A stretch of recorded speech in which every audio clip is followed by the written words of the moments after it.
왔다 안 났다.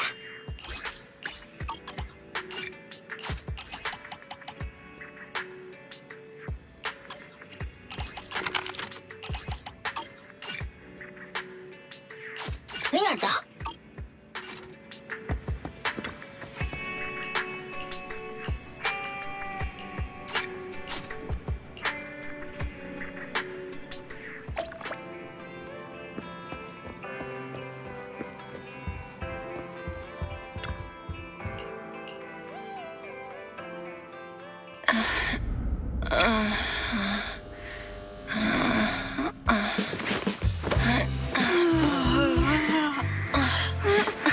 Lord Phaethon, this time let me.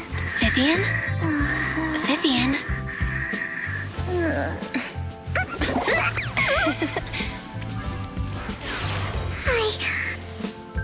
I didn't disturb your sleep, did I?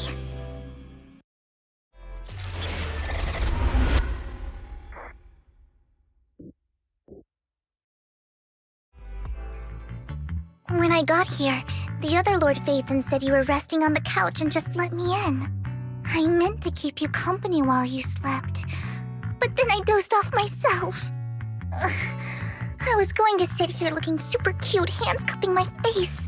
You know, like the #1 sleepy face I want to wake up to pose. I can't believe I ended up falling asleep myself.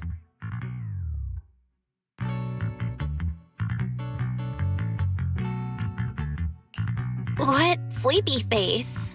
What pose? That was a lot of words in one breath. Are you sure you got enough sleep, Vivian? No, Lord Phaethon. I was just worried that I had disturbed your rest. Just being able to see you sleeping peacefully is already the highlight of my day. No, my entire month. Though it is a bit late, but... Good morning, Lord Phaethon.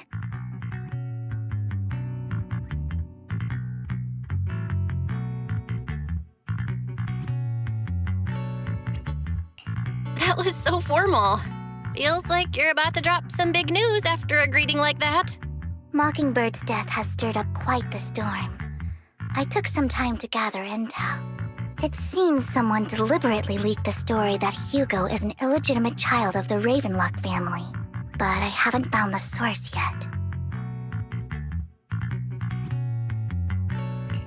Could it be Hugo's uncle, Hartman? Maybe he's trying to turn people against Hugo and Mockingbird by playing the illegitimate child card. I suspected that too. He could be using Hugo's background to make people believe Mockingbird is just another Top's pawn. To the upper class, Mockingbird may be insignificant, but it has a loyal following among regular folks. But after some digging, I was surprised to find that the public isn't turning on Hugo. They're actually starting to see him in a better light. Some people feel bad for him. Some relate to his struggles. And Hartman's the one getting all the heat. Public outcry against Hartman is growing, with many believing he murdered Hugo for his own selfish gain. Tops is hosting an industry summit this week, a responsibility usually handled by the Ravenlocks. But my sources tell me another family has taken over this year at the last minute. If I'm not mistaken, Tops is intentionally keeping its distance from the Ravenlock family due to the current public sentiment. Sounds like Hartman's in a pretty bad spot right now. But we know he's not the type to go down easily. And that's what worries me. Hartman, in all likelihood, must have taken the sacrifice core. And now that he has this bargaining chip, who knows what kind of deal he'll strike with the Exaltists. Sorry for interrupting, Vivian, but I need a quick word with Belle. Oh, no problem at all. I'm sure you have important faith in matters to discuss. Take your time. I'll just be waiting outside. We can't make our guest wait outside. Belle and I will step out instead. Oh, don't mind me, Lord Phaethon. I wanted to browse the videotapes anyway. I'll be right here. Just let me know when you're done. Belle, Lycon's outside the video store. He knows Vivian is with us, so he's hesitant about coming in. He's stressing over what he did to Hugo in front of Vivian. but he really needs to talk to us. Maybe you should go speak with him first.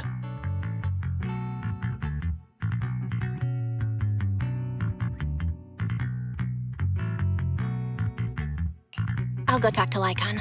Honestly, neither he nor Vivian is at fault. As proxies, it's our job to be the bridge between them.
Good morning, Master Proxy. Good morning, Lycon. Wise mentioned you wanted to talk to us and Vivian about something? Yes, it's an urgent request from the mayor, one that directly affects New Eridu's safety. However, before we get into the details, as a former member of Mockingbird, I'm concerned about Miss Vivian. Hugo made many mistakes and betrayed the principles of Mockingbird, but I'm certain he didn't intend to put Miss Vivian or you in danger. I don't know Miss Vivian very well, and I was the one who took her companion's life.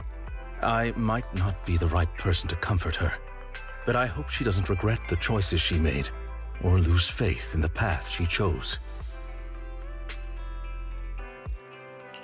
Vivian's doing just fine. She's actually been gathering intel and has a clear understanding of where things are headed. She might be tougher than you think. If you're really concerned, why not just talk to her directly? If you'd like to apologize, it should be face-to-face, right? That's reassuring to hear. I trust your judgment. You've always had a sharp eye for people. Would you mind coming in with me? I'd like to apologize to Miss Vivian in person.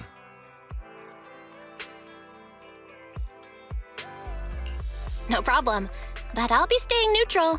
Everyone has their own stance on this, and I get where both of you are coming from. As a proxy, I'm just here to make sure you have an open conversation. I'm not taking sides. I respect that. Thank you.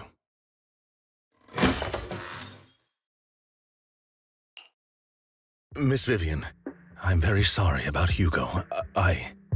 You don't have to explain anything. I'm also part of Mockingbird. Mockingbird stands on more than just gain, so it won't fall when fortunes shift. Hugo had his fixations and ambitions. I also have things I must see through. I'm determined to get to the bottom of the Exaltists and the sacrifices.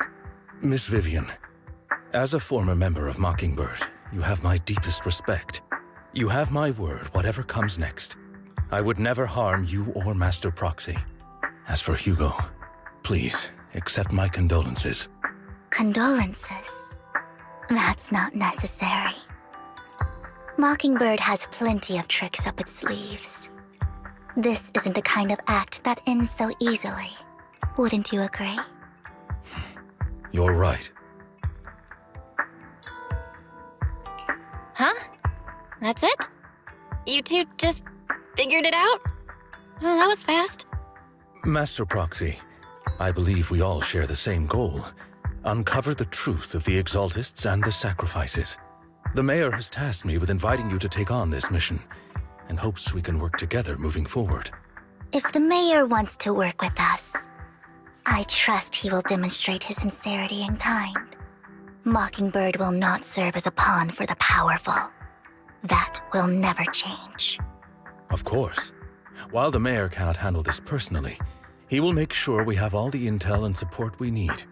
Miss Vivian, I know you have your own intelligence network, but for some high-profile shady dealings, perhaps the mayor can provide you a different perspective. Please, take your time to discuss. If you're open to collaborating, I'll set up a call with the mayor so he can speak with you both directly.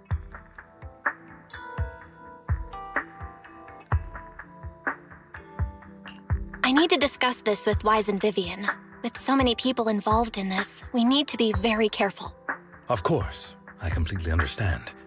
When you've made up your minds, you can find me at the Ballet Twins.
I'll connect the call to the mayor now.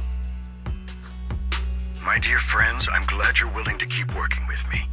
I'm truly sorry about what happened to Mr. Hugo Vlad. I didn't anticipate things would turn out this way. As mayor, I can't fully condone Mockingbird's actions, but personally, I had a lot of respect for Mr. Hugo Vlad. I looked further into Bringer's map. The sacrifices were created by an exaltist named Landon, who was active in Janus Quarter. Mr. Landon passed away in an accident a few years ago. Before he died, he was researching sacrifices and was said to have created a batch of serum that could turn living people into sacrifices. The problem was, the serum wasn't stable, and after his death, the recipe was lost. No one knows what happened to the exaltist in Janus Quarter back then. But it's clear that after the leader died, there haven't been major exaltist activities in the area. Bringer's map marks the locations where the exaltists' most successful attempts at creating sacrifices were.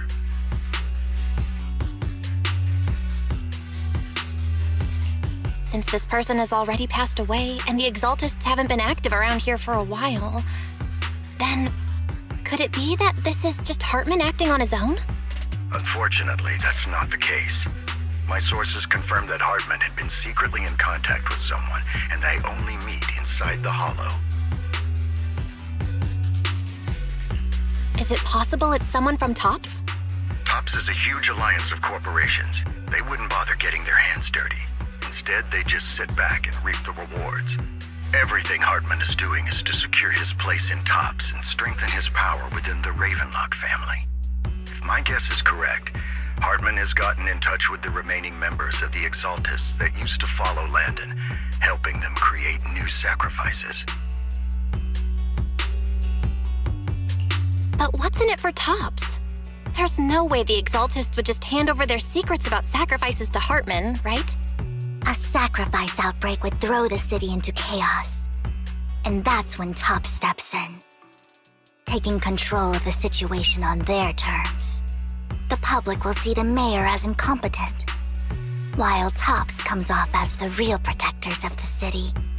And when that happens, public trust will shift towards TOPS. And Mr. Mayor, you might find yourself in an unfavorable situation. Still sharp as ever, Miss Vivian.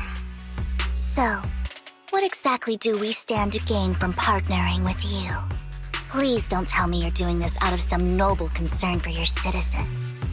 I'm not some hero of justice, and I don't believe in lofty ideals or empty promises.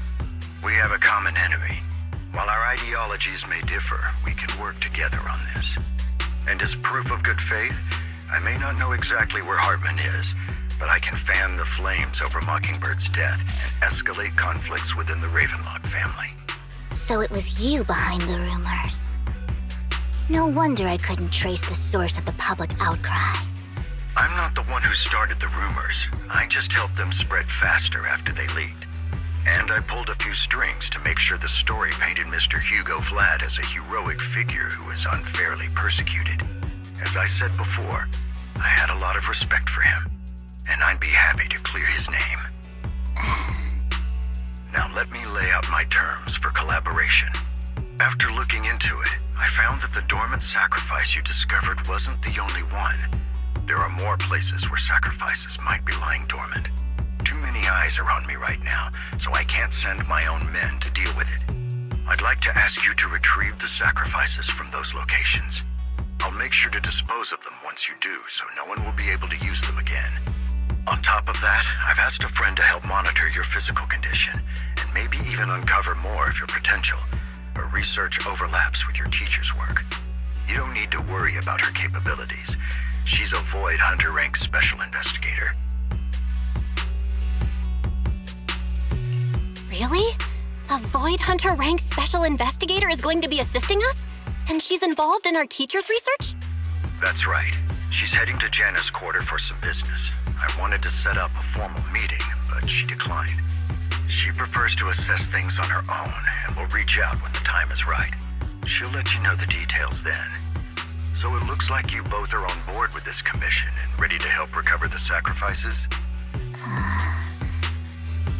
Okay.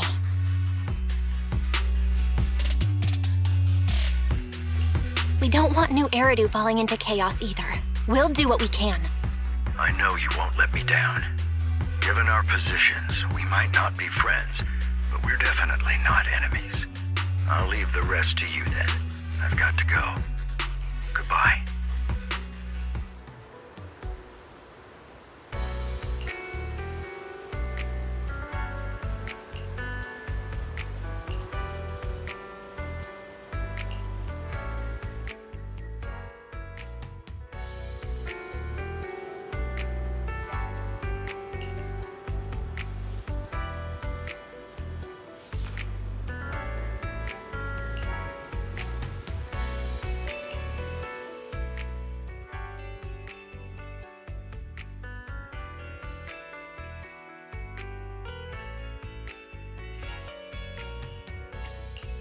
Touch my tail? No. Time for some tail care. Right, okay.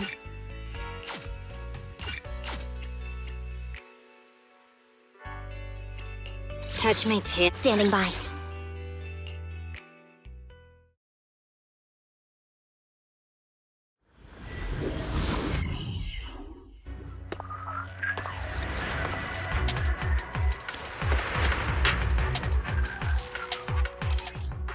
Lord Phaethon, thank you for trusting Mockingbird and me.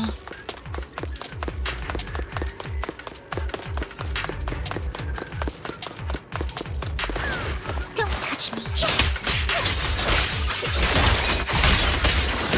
Ambush!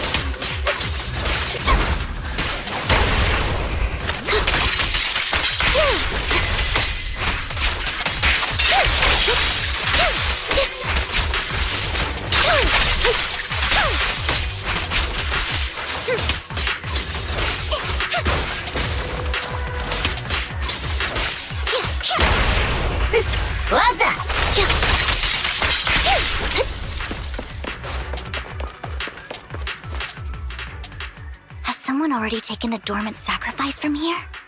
Or did the Exaltus decide to relocate it? No. If these dormant sacrifices aren't handled carefully, they could awaken and turn against anyone nearby. She wouldn't risk moving them unless it was absolutely necessary. Did she realize the mayor was looking into this?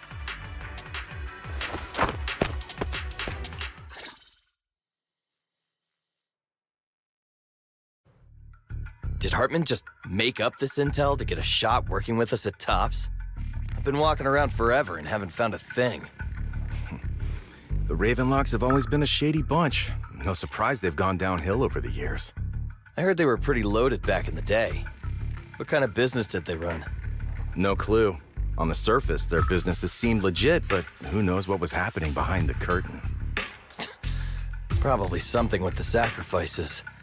I mean, how else would he know about the dormant ones left around here for years?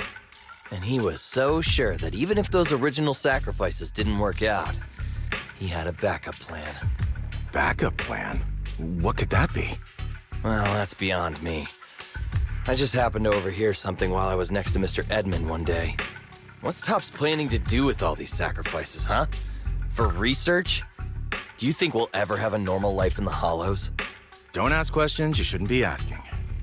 All right. There's nothing here anyway. Let's leave the Hollow and report back on what we found.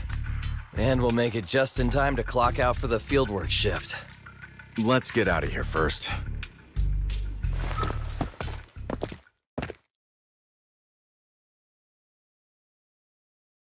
Hartman, that fool.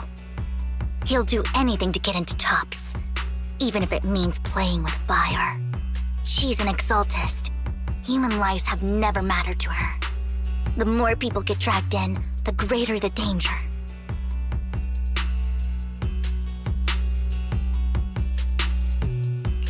Vivian, I've been dying to know, who is this she you keep mentioning?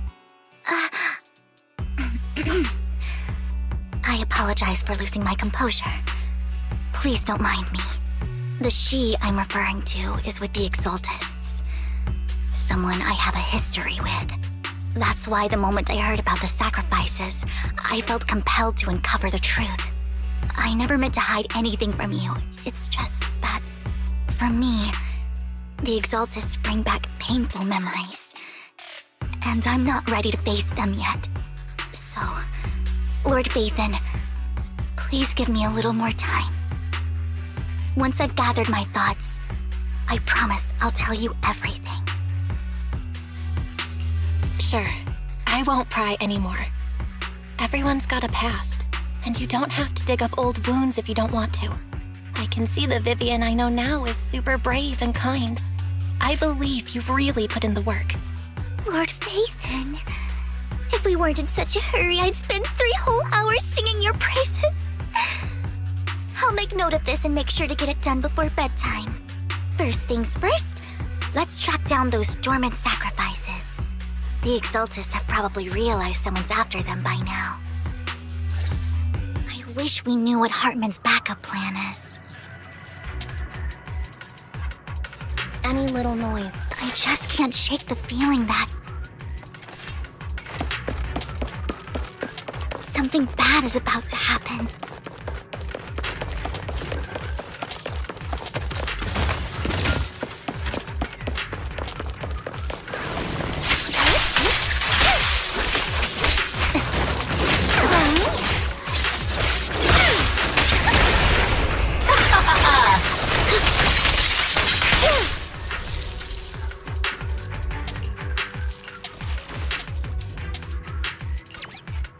Hugo may have done terrible things, but he had his reasons.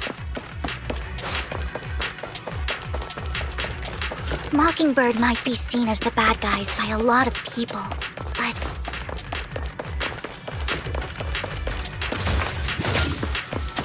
ironically, joining Mockingbird is what put me on the right path.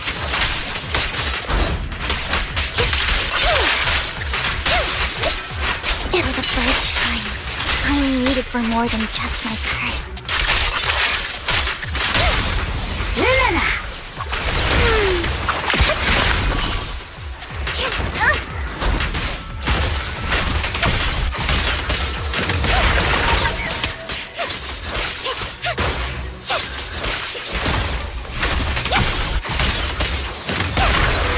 Nothing here either. Are we too late?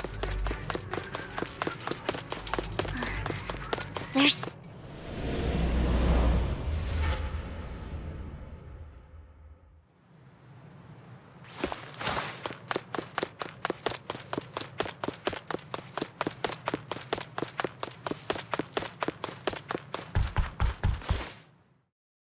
I knew it was you, Vivian.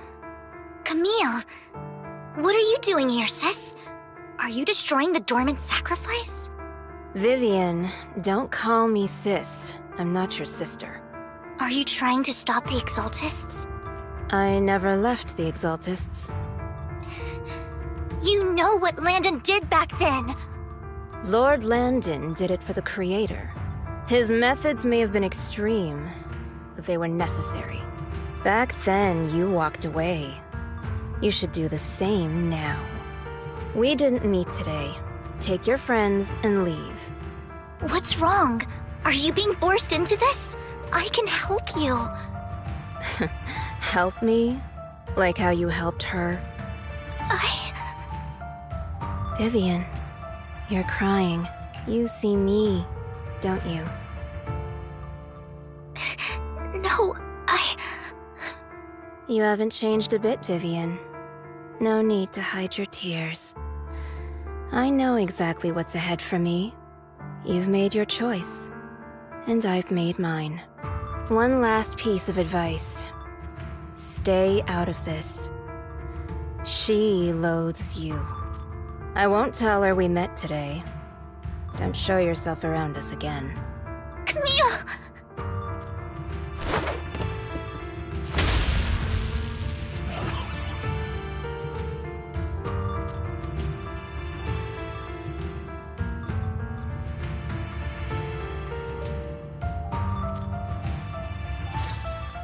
Lord Nathan, watch out! I'll tell you what that was about later. Let's take care of the ethereals first.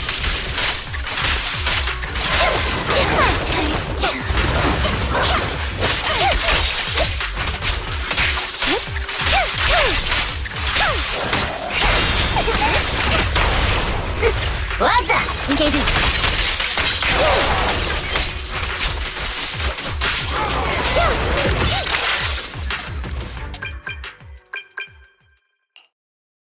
You two took longer than I expected.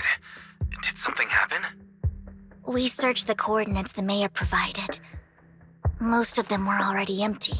No dormant sacrifices. Camille, the Exaltists have been actively destroying the dormant sacrifices. The Exaltists? There's no reason for them to go after the sacrifices, right?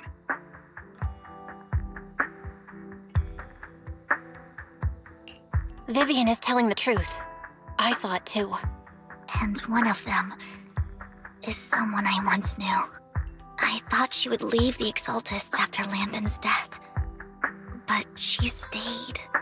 Do you have a history with the Exaltists, Vivian?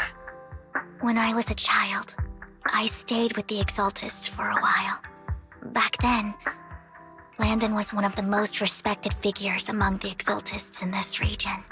A lot happened, and after Landon died, I left. I can't turn a blind eye to the sacrifices. I know all too well how many lives have been lost bringing them into existence. Ever since I learned a sacrifice had appeared in Janus Quarter, I haven't been able to stop worrying. I won't let history repeat itself. That's why I asked Hugo to investigate, starting with the Sacrifice Corps. Vivian. Please stop. I'm not looking for comfort. I'm just recounting the story for you to understand the situation. We've got bigger things to focus on. But when I do need comforting, I'll come straight to you. I hope you'll make time for me, Lord Vathan. Just so you know, I'm not the easiest to console. No worries. I'll totally have your back until you're feeling better. Okay, back to the matter at hand. That conversation between those two TOPS employees back in the Hollow is still bothering me. They said Hartman had a backup plan, and that got me thinking about some news that was quietly swept under the rug. Lately, there have been mining accidents in Ravenlock-controlled areas. Many workers have died. The families were paid off with huge settlements, way more than usual. No protests, no controversy, and the issue was buried. But considering the Ravenlock's financial position, why would they be so generous with payouts? That sounds sketchy. Are you saying they made up the accidents and the workers' deaths? Precisely. I don't think those workers died in mining accidents. I'm planning to reach out to some old friends, see if they've heard anything about this. Do you have time, Lord Phaethon? My contacts are just near 6th Street. Care to join me?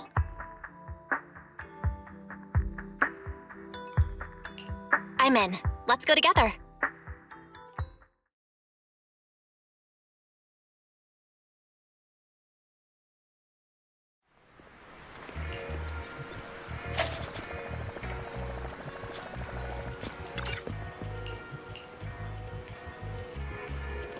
An old friend of mine said she has some new intel.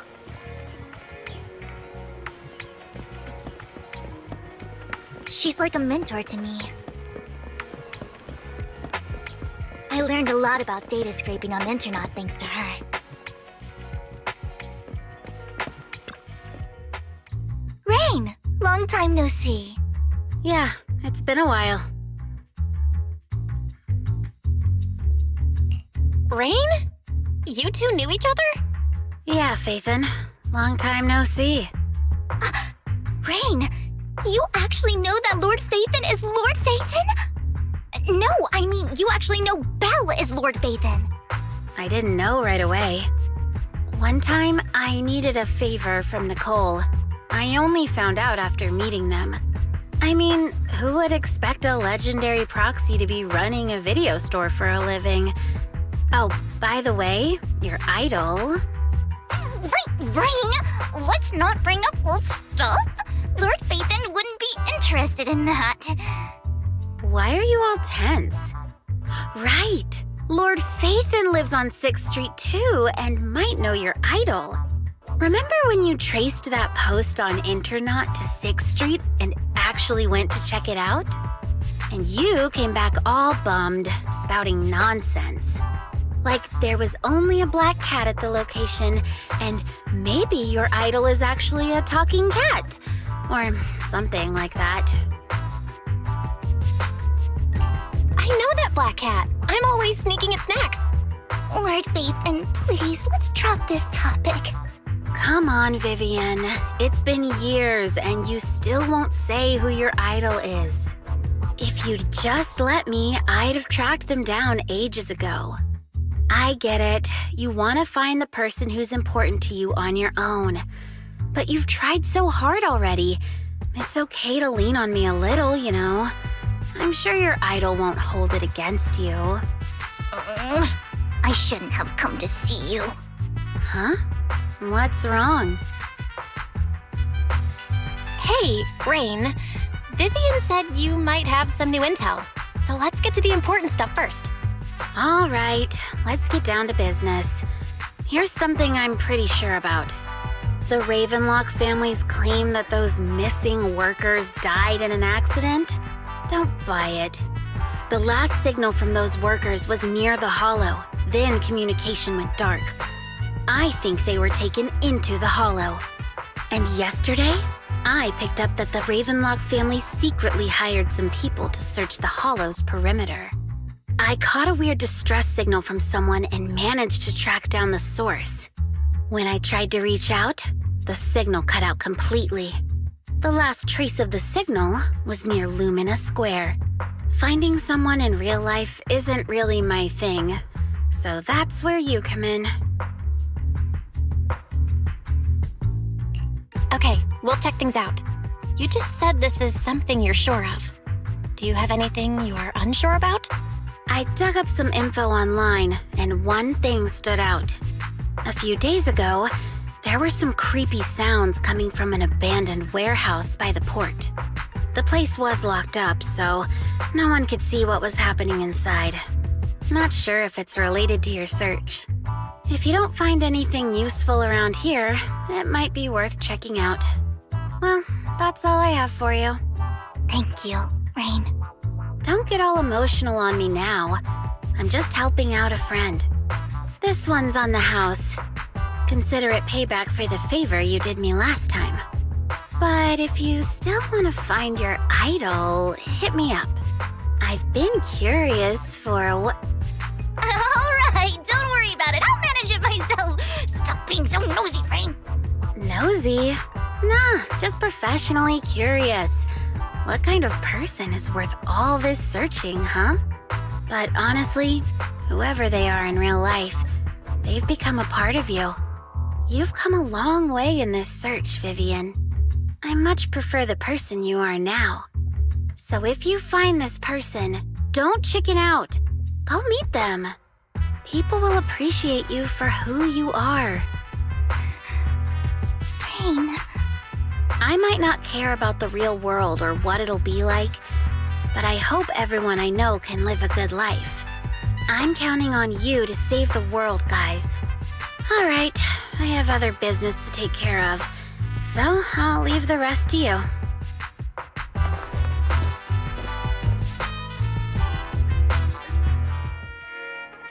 Lord Phaethon, please pay no mind to what Rain said.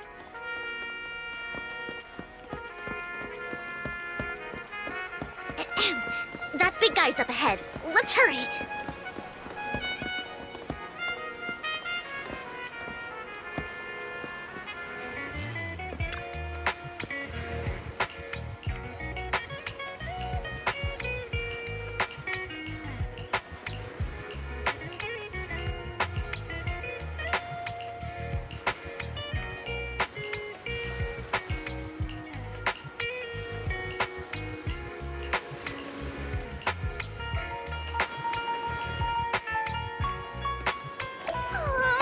One Denny Boo is just too cute, right? I didn't know you helped it too. I knew Lord Phaethon was the best in the whole world.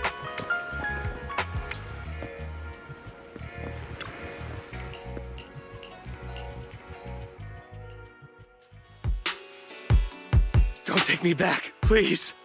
I was wrong. I know I messed up. I don't want your money anymore. Please, no. Calm down. Who are you?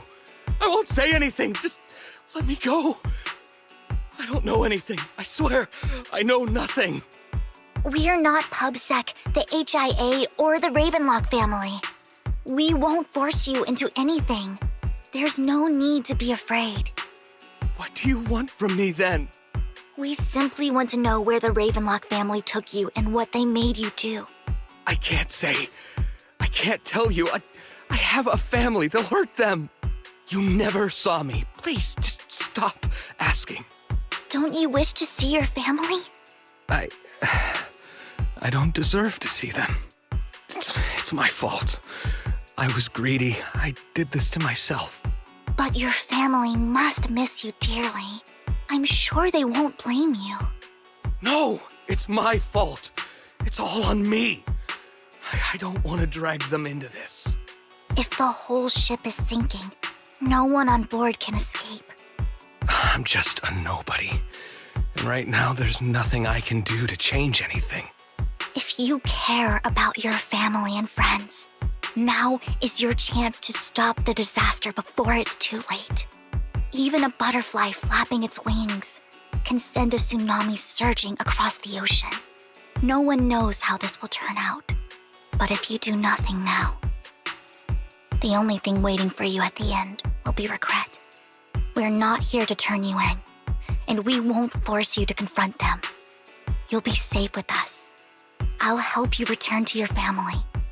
But you must tell us precisely what happened. Hartman offered a huge amount of money, looking for workers to go into the hollow to guard something. The money was way too good. We all kind of figured something wasn't right. I thought it was just smuggling or guarding some kind of illegal ether resources, so I signed up. After we sent in our applications, Hartman's men took us into the hollow.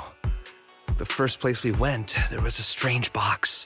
When we got there, they handed us some pills saying they'd improve our aptitude for ether, for us to last longer in the hollow. But after I took them, everything went fuzzy. Something was definitely off about those pills. When I woke up, I saw my coworkers dead in front of me.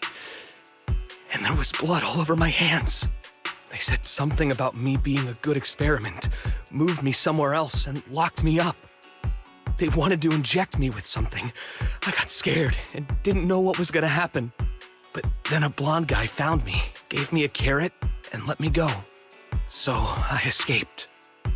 I didn't want to kill anyone.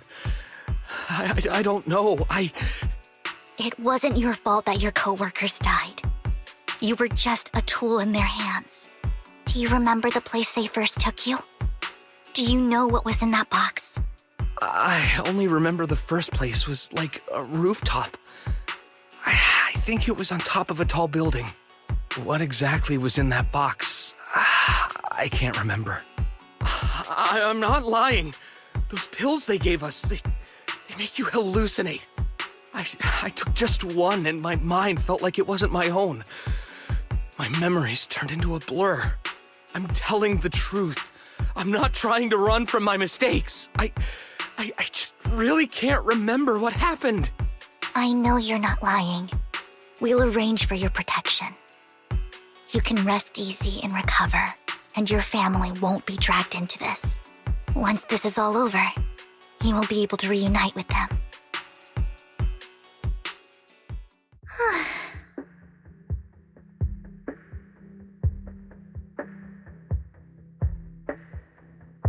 I've been meaning to say this for a while, Vivian. You're just so calm and decisive when things get tough. Totally different from the impression you gave me at first. Actually, I wasn't always like this. I used to run away when things got tough. There was even a point where I just wanted to disappear. As if my very existence was the source of suffering. I wondered. Perhaps leaving it all behind could put an end to the pain. Whoa. It's hard to imagine you like that. I mean, you had this super intimidating vibe when we first met. Well, I was on a mission at the auction when we first met. And just as Rain said, I've come a long way from who I used to be. Speaking of Rain, it's still wild to me. I never thought you and I would have mutual friends. And you even know one Denny Boo. Can you believe we might have passed each other so many times without even realizing it? Enough about me. Tell me more about you, Lord Phaethon. Where have you been? And what have you experienced? Looking back, I feel like I've been through a lot lately. My brother and I even lost our Phaethon account. Oh, everything started when the Cunning Hares took something from the Red Fang gang.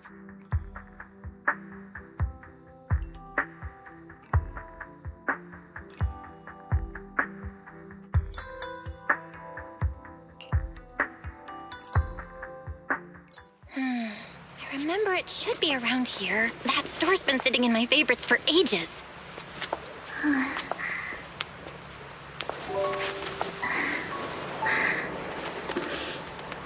Lord Phaethon! What's up? I've seen that black cat on 6th Street. That harmonica in the outer ring you mentioned. I've heard it before, too. I've even been to the monument outside Hollow Zero.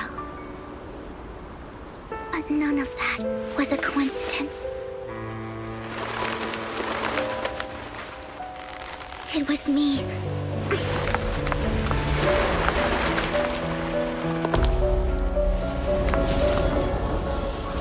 Following you, and now I've finally made it to your side.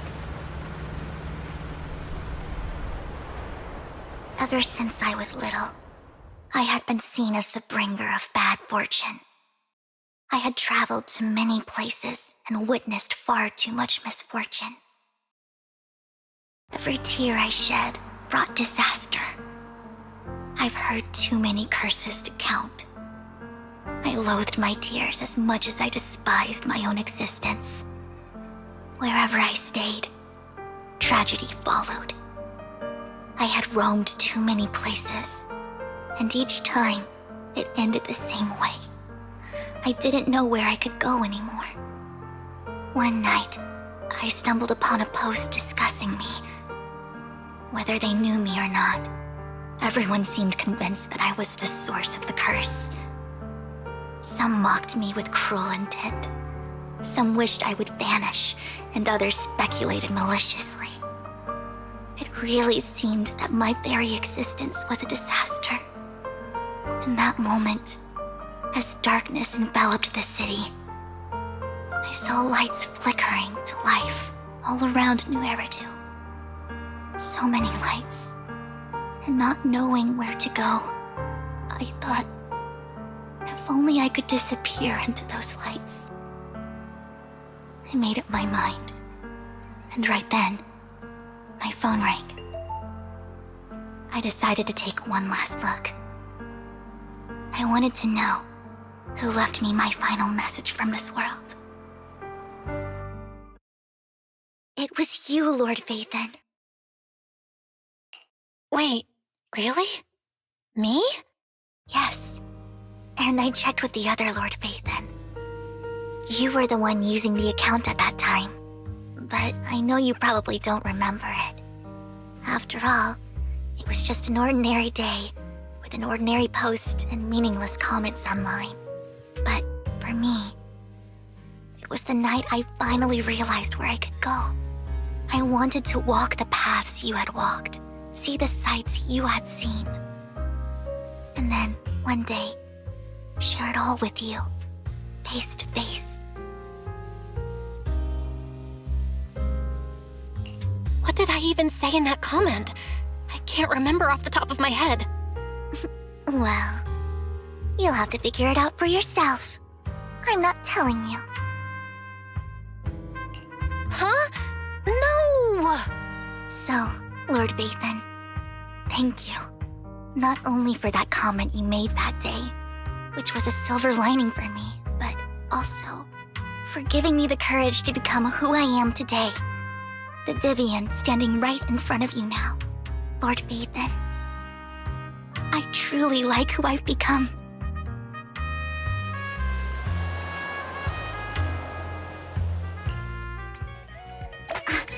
Lycon just sent a message. There's an update. Let's head back to the video store and go over the details together.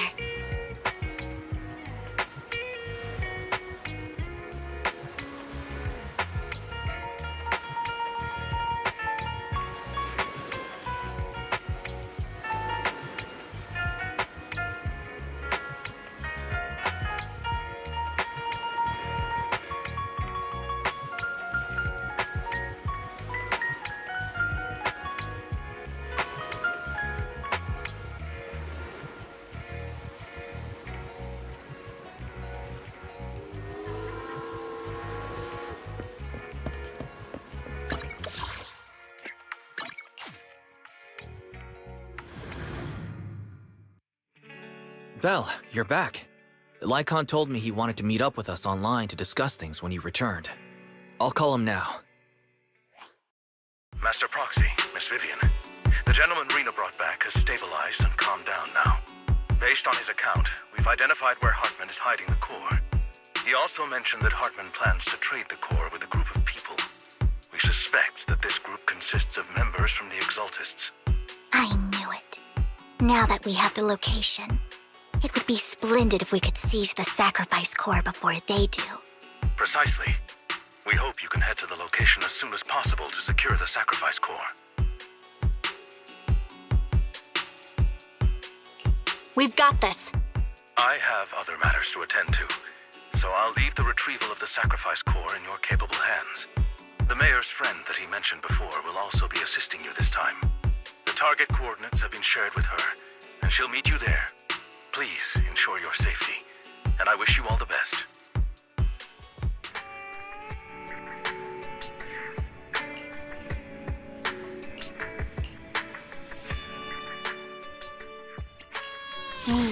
Time for some tail care. Standing by.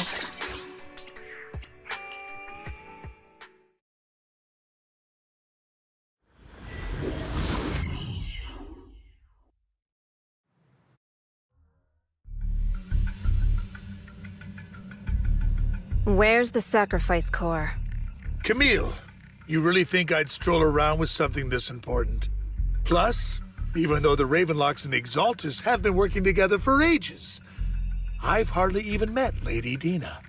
I'm the one offering the sacrifice core here.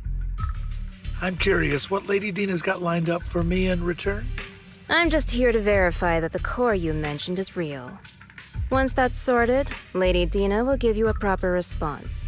Our partnership isn't just talk. We need to be sure you have what we need before moving forward. Sure thing. I'll take you to where I keep the core. Once you verify it's legit, have Lady Dina come over. We'll lay everything on the table face to face. All right, lead the way. It seems Hartman is trying to bargain for more. What a greedy and insatiable man. It's just that... why would they only send Camille for something as important as the sacrifice core? And I can't shake the feeling that Camille doesn't want Hartman and Dina to meet. Why is that? Who's this Dina he just mentioned? Is she the leader of the Exaltists? Kind of. Lord Vathan, I really think we should hurry. We must get to where Hartman keeps the core before anyone else does. I've got a shortcut planned, but there are gonna be ethereals along the way. I'll let you handle them, Vivian. Don't worry, Lord Vathan. You're in capable hands. I'll ensure your safety.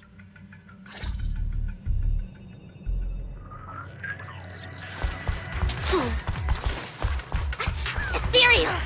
Stay away from Lord Vathan! My turn. Roger.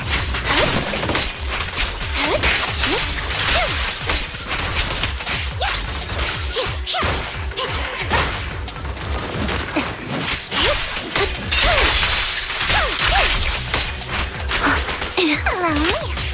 Copy.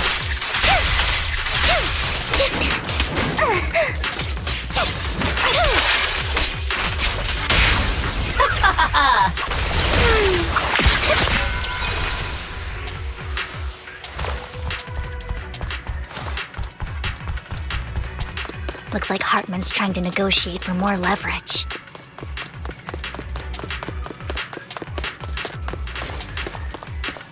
Let's get out of here before we're spotted.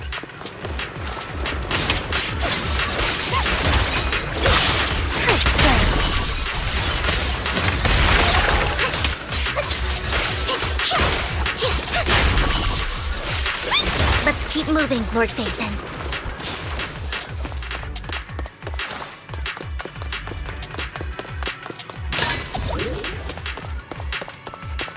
Roger. Leave the enemies to me, Lord Vathan.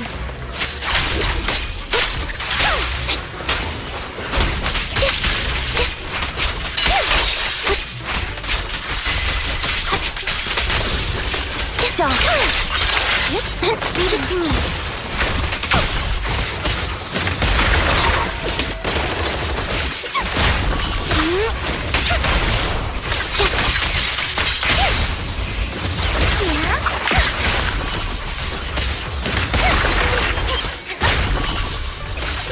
They're still over there. Looks like they're arguing.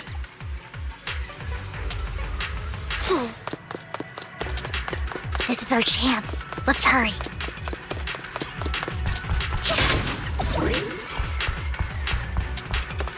No matter who has the sacrifice core, Hartman or the Exaltists, it would be really dangerous. Hand over what's in the box. Or we do this the hard way. You sure talk big, little girl. Let's see if you can get past me first.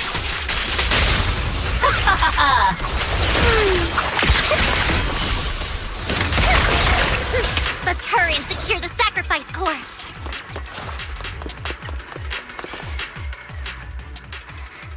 Lord Vathan, the box is empty. So Hartman never kept the core here to begin with? How did you even find your way here? Where's the core in the box? What did you do with it?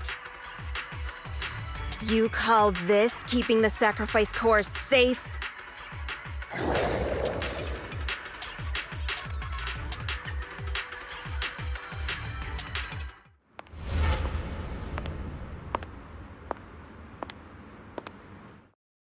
Vivian, it's been ages. Dina! Oh my, you actually remember me. So sweet. Look at you, thriving. I thought you'd totally forgotten about our past. So, tell me, do you ever dream about the people you've killed? Are they crying in your head all night? Back then, I had no idea. You had no idea? While you were soaking up all that love from your daddy and everyone else, you had no idea what was going on? I wasn't... Lady Dina, Miss Vivian didn't actually... Camille, when did I say you could meet up with Hartman today? I just wanted to make sure the sacrifice core is legit. I was worried Hartman might try to pull a fast one on us. Really? So loyal. I thought you'd be more like the old days. Just a few words from Vivian and you'd be plotting my demise. Just like what you did with Father.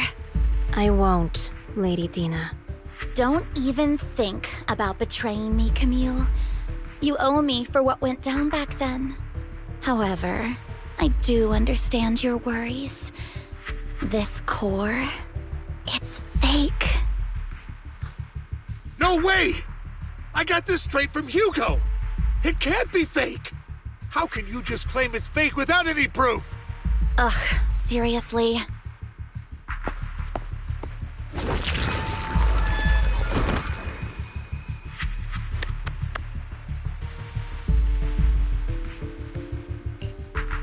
The sacrifice core can max out the ether particles within human bodies in no time at all.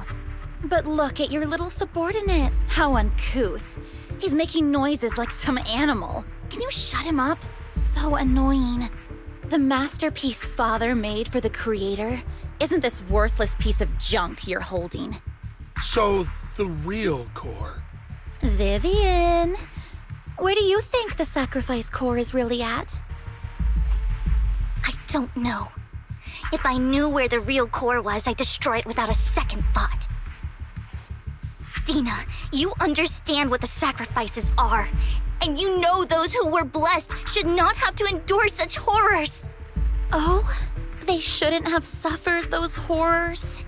Weren't you the one who decided if they'd be blessed or not? If it weren't for your tears, how would they have encountered such misfortune? How self-righteous, Vivian. Their fates were in your hands. It was you who brought disaster on them. Landon just needed an excuse. He needed someone to blame. Whether I shed tears or not, he'd treat living beings as mere subjects for his sacrifice experiments. Dina, you know all of this. Landon even went so far as to sacrifice you. Shut up, shut up, shut up! Father did it for his great cause. Vivian, why do you always mess everything up for me? Everything! You did it before, and now again! You just had to ruin my plan. I was so close to fulfilling Father's last wish. If you don't give me the sacrifice core, be prepared to become food for the ethereals. I told you I don't have the sacrifice core. Otherwise, I would have destroyed it already. Lord Phaethon, find the right moment to retreat. She can be quite unpredictable when her temper flares. Oh, really? You don't have it? Then I suppose there isn't a reason to keep you alive.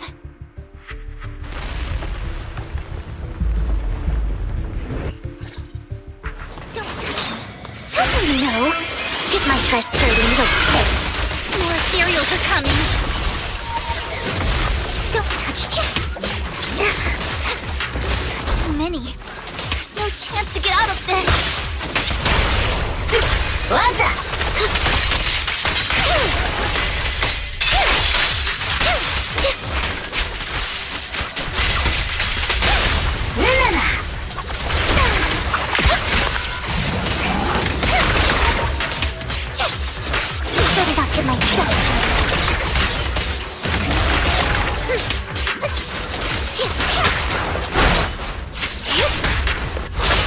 go.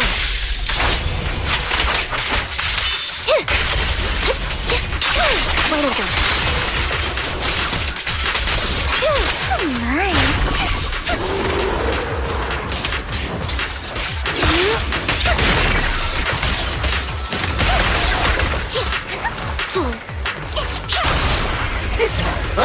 Flip a switch.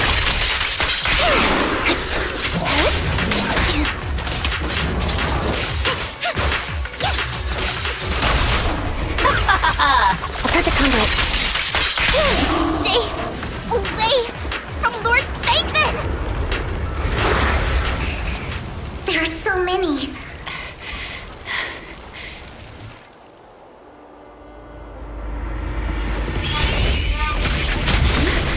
It's ink.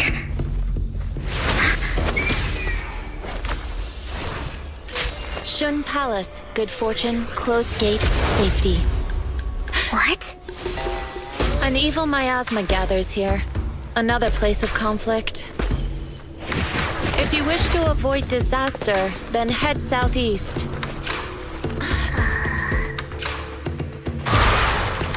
Now! Thank you.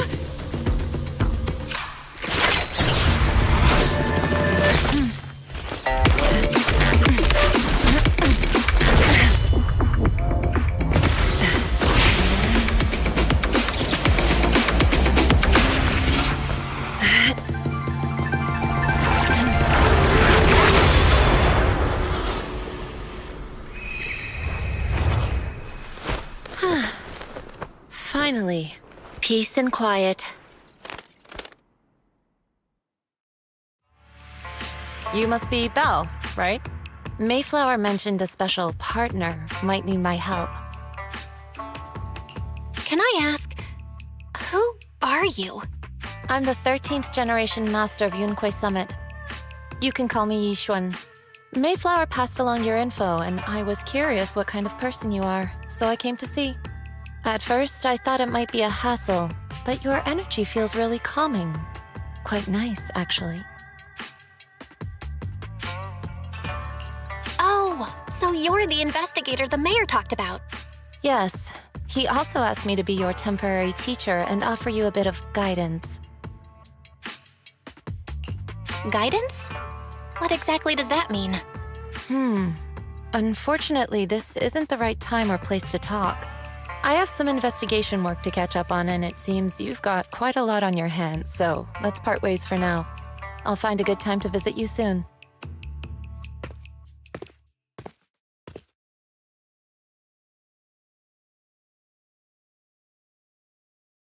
I'm so sorry, Lord Vathan. I'm just not feeling very well. I think I'll head back for now. I'll investigate the sacrifice core and reach out once I find something. You definitely need some rest. Let's get out of the hollow.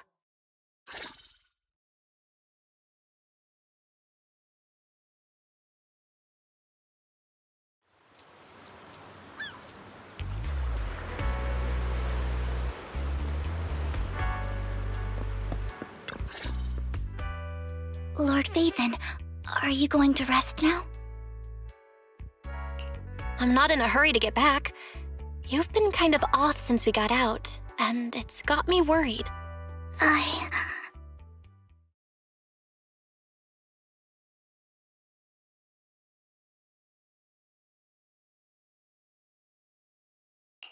If something's bugging you, just spill it if you want to.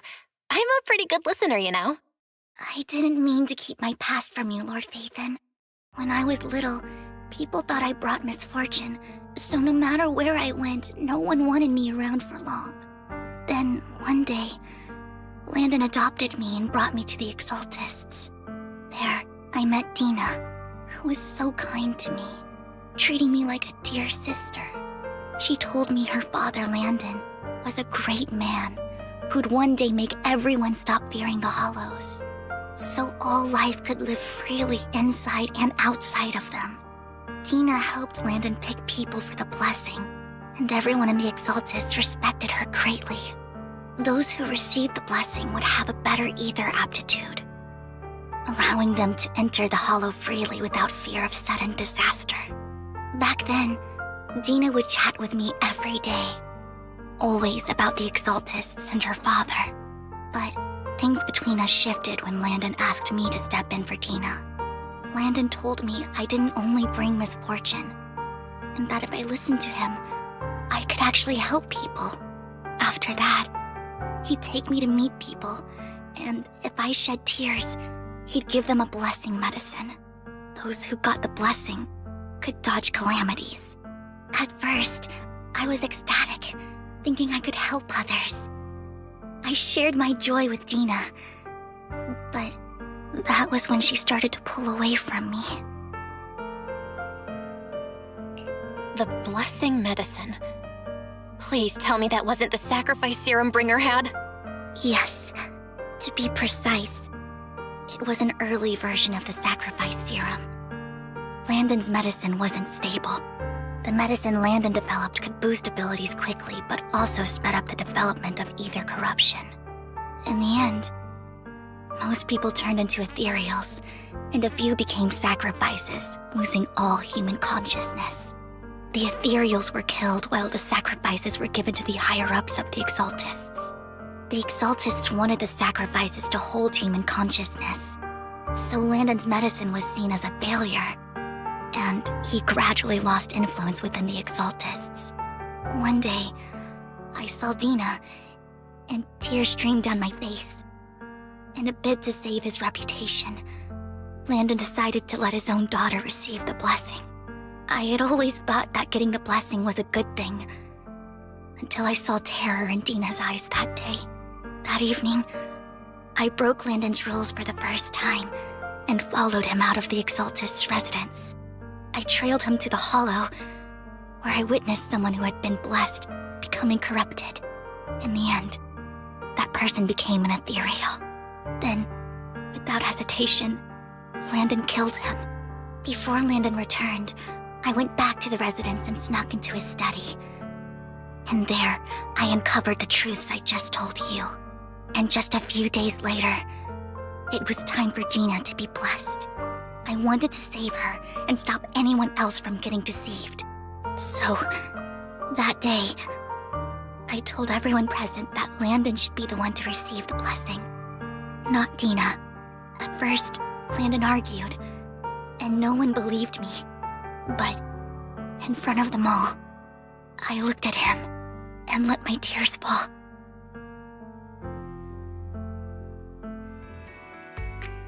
Lord Landon, please accept the blessing. Vivian, you... Why won't you accept the blessing? Were you lying to us? Ungrateful fools! You have no use anymore! Liar! Run! Run! Dina! Dina, wake up! We have to go! Vivian? What's happening?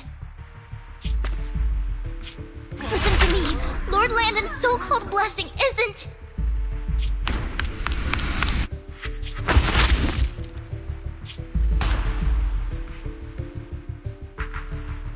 Father!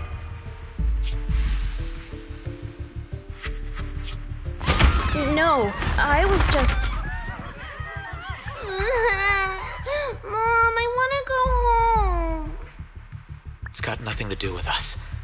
This is just what happens when you don't accept the blessing. Vivian, was this you? Dina, I just didn't want you to accept the blessing. Everyone who does ends up...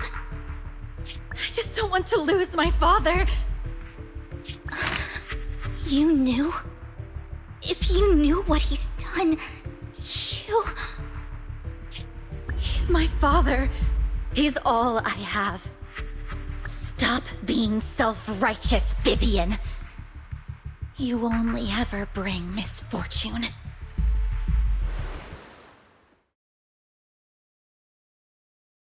I thought once Landon was gone, Dina would leave the Exaltists. I never expected her to continue his research, or that Camille would stay. Camille lost her entire family in a hollow disaster. so she's always supported the Exaltists. She's not a bad person. She's just someone searching for hope. She joined the Exaltists very early on, and even watched Dina grow up. That day, she was just so desperate to save Dina that she... All these years, she's been following Dina, taking care of everything out of guilt, I think. But I didn't just fail to save Dina. I trapped her. I see misfortune approaching, but I can never change its course or avoid the bad ending. Maybe I really am a bringer of misfortune. No way. You're not the one bringing bad luck. Whatever went down with the Exaltists, Landon used you. As for Dina and Camille, they know the truth, and they just made their choices. The Hollows and the disasters they caused took more than just their loved ones. But not all survivors cling to obsession and hatred like they do. Lord Phaethon. You need to believe in yourself. You're currently resolving the sacrifice crisis with your own effort. I remember you saying you really like yourself now. So what's changed? Yes, that'll always be true. Thank you for listening to my story today. Years have gone by, but I've never had the courage to face all this. Maybe Dina and I were meant to meet today, so I could finally spill it all out. It lightens my heart a little. Lord Phaethon, you truly are a wonderful listener. Whenever you're feeling down, don't hesitate to come to me. I will. It's been such a long day. You must be exhausted. I'll track down the location of the sacrifice core and let you know what I find. Good night, Lord Phaethon.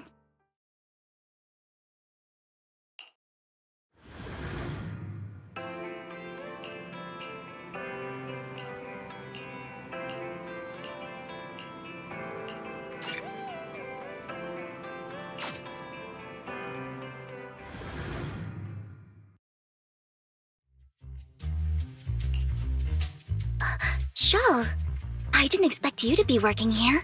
Perfect. I was just covering someone's shift. The screening here is super strict, and I was afraid the supervisor would realize I was new and subbing for someone, so I hid in the control room during the supervisor's inspection. So I happened to bump into this guy, a blonde man wearing a hat, and I think he was checking some footage. Then he logged that footage into the tape he brought. Later, I found that part of the footage had been wiped. Blonde, wearing a hat. Could it be Hugo? Do you know him? I think it's him. If it were Hugo... I think I know where he would hide the tape. Thank you, Shaw. You were a big help. Great! You also helped me a lot when I started working. I used to make mistakes all the time. If it weren't for you cleaning up my messes, I would have been fired ages ago. So I'm happy I could help you too. All right, go ahead and do what you need to do. We'll catch up another time.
If I'm not mistaken, you and Vivian share the same goal. Silence is no good for negotiation. I just don't want Dina to reach a point of no return. Hasn't she already reached that point with what she's doing? The formula for the Landon serum was lost, but a batch survived, and Dina was able to develop a substance that can be used for mind control. She's trying to combine the two to make sacrifices that would obey human commands. If the dormant sacrifice and the remaining Landon serum are destroyed, we can put an end to this. Dina's concoction can't create sacrifices on its own. And the sacrifice core? That belongs to the creator, not her. Although I find Landon's methods despicable, I can't deny that the Exaltists and the creator are leading us in the right direction. I just don't want Dina to spend her life trapped by her father's mistakes. I mean, no offense, but I find your protectiveness rather weird. I will confirm the location of the dormant sacrifice and find the chance to relay the information to you. I do not want any of my people to be going into danger. As for the sacrifice core, I can only guarantee that it will not fall into her hands. As for how things will ultimately play out, the creator will guide me.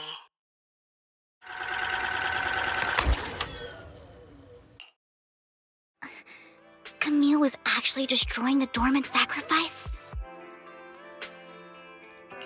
Now Camille's actions make sense. But why did Hugo never tell us? Hugo... Val, Lycon said there's something urgent he needs to discuss with us right now. All right, let's patch him in. Master Proxy, I apologize for disturbing you. We have just learned that the Ravenlock family will host a banquet tonight. This banquet is rather special, as they're allowing members of their family to invite business partners to attend. With Hartman at the center of controversy, there are many members of the family who are eager to use this opportunity to replace him. The mayor has been spreading rumors of a young tycoon who inherited a sizable fortune and is looking to partner with a person from an old and influential family. This information has lured a young man named Burton from the Ravenlock family. So, you want me to pose as this tycoon and use Burton to infiltrate the banquet? Correct. And Hartman's study is also located within the venue. I see. Hartman's study might hold valuable information. So, what should I do? You can attend as her +1. +1? Lord Phaethon, please go with me! Master Proxy, it seems Miss Vivian requires your presence, so... Yes, just your presence will help me immensely! All right, then let's go together. I'll send you the time and place for the meeting with Burton. If you encounter any danger, please evacuate immediately or contact me for backup. I hope everything goes well for you tonight.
Miss Banshee, I believe I've shown you my sincerity.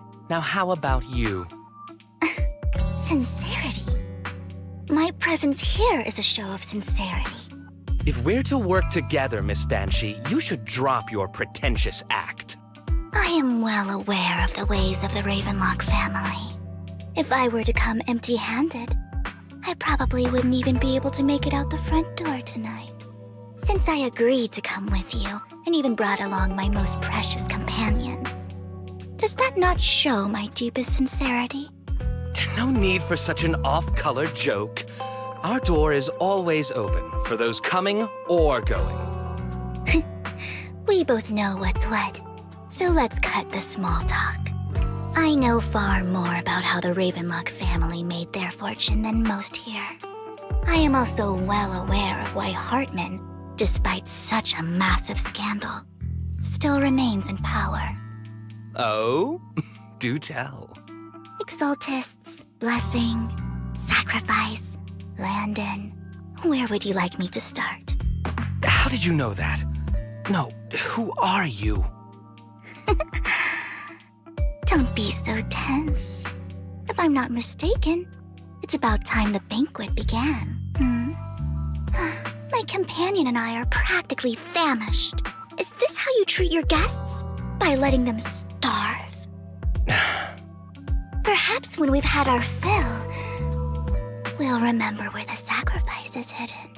You know where the sacrifice is? So, can we go get something to eat now? And I'm also looking forward to receiving a special dessert from you.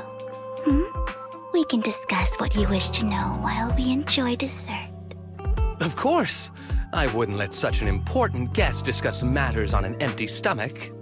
As for dessert, I will prepare it myself, and I guarantee it will satisfy you. I'll come find you later. I wish you a pleasant evening.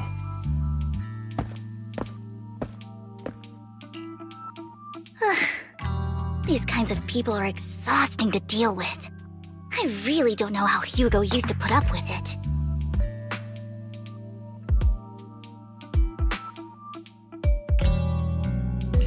What did you mean by dessert just now? I couldn't really follow. Hugo taught me that bringing up dessert in such situations is a way of telling the other party they need to offer more. Fortunately, that old fox Hartman is terrified of losing power. He's definitely keeping the destruction of the sacrifice and the fact that the sacrifice core is fake hidden from the other family members. Otherwise, Burden wouldn't have been so willing to raise his offer. Lord Phaethon, let's find Hartman's study when the banquet is at its busiest. All right, I've already taken note of the surrounding terrain. Once more people arrive, we'll enter the garden through the door in the corner of the banquet hall.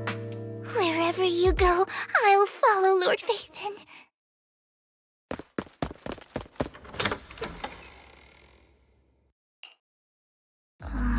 Isn't this going a bit too well?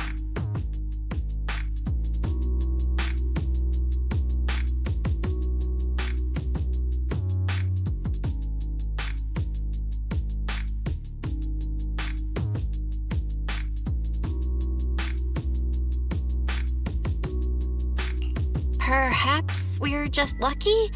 Plus, their security measures outside were so tight. Maybe it's more lax inside. However, just to be safe, I'll call Lycon.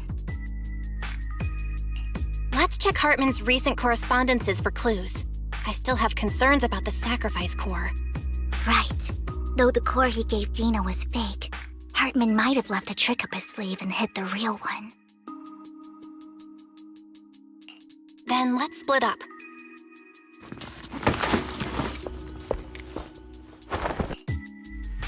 Esteemed guests, is the catering at the Ravenlock family banquet not to your satisfaction? So much so that these two distinguished guests felt the need to come to my humble office to scavenge for food. Don't want to come out? Well, after all, you don't have long left. Burton, that greedy idiot, fell for the mayor's trap.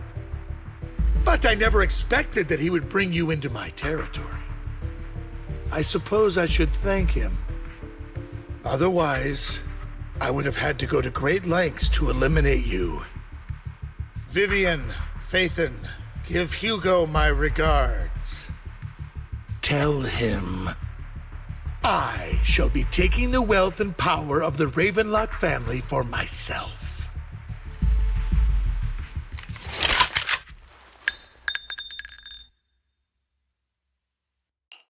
The bullet? How? Dear Uncle, why must we be so distant with one another? You can just tell me what you want to say directly. Hugo! Impossible! You're... Uncle, you must know a Ravenlock will never stop until they get what they want. Did you really think I would be defeated so soon, when I have yet to trample you into the dirt? You filthy bastard! You only know how to resort to these petty tricks! Petty tricks?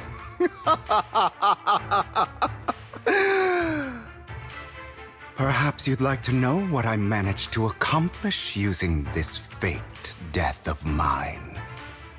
My dear Uncle.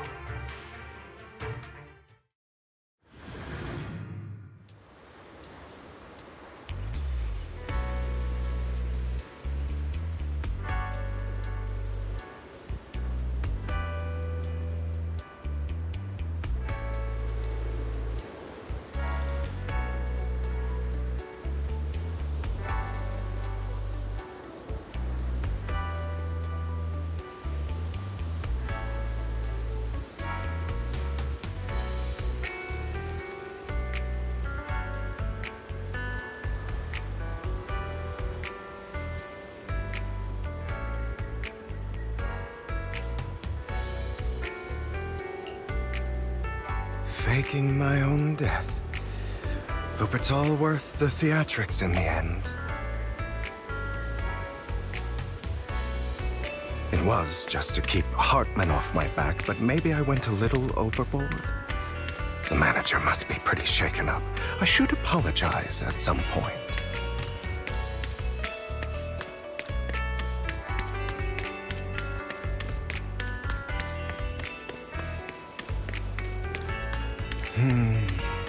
Guess I'll also... You're taking longer to rest than I expected.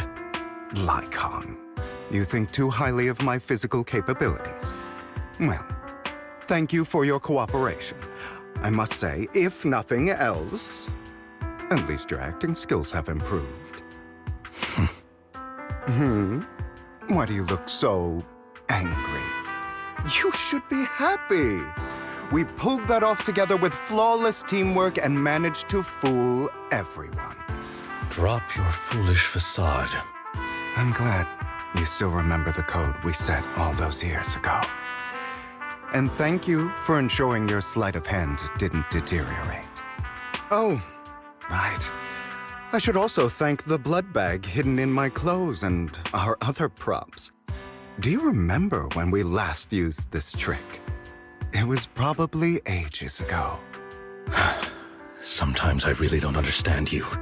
Have you never thought about what the consequences would be if I didn't understand your code?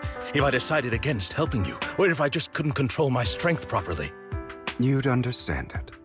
Of course, if things really did go awry, I had alternative plans. You wouldn't be so arrogant as to think I'd bet everything on you, would you? You're insane. Aw, I'm flattered. So what exactly is the purpose behind all this? Surely after going to such great lengths to erase your own existence, you don't just plan to hide here and reminisce about the past with me. Don't try to brush this off. I've already helped you enact your plan.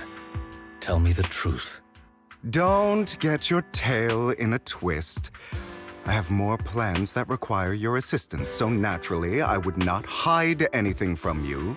Simply put, as things stand, whether as Hugo Vlad or as Mockingbird, I am doomed to die.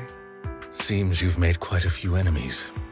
As a member of the Ravenlock family, I negotiated with Edmund and managed to obtain resources from Tops for my future plans.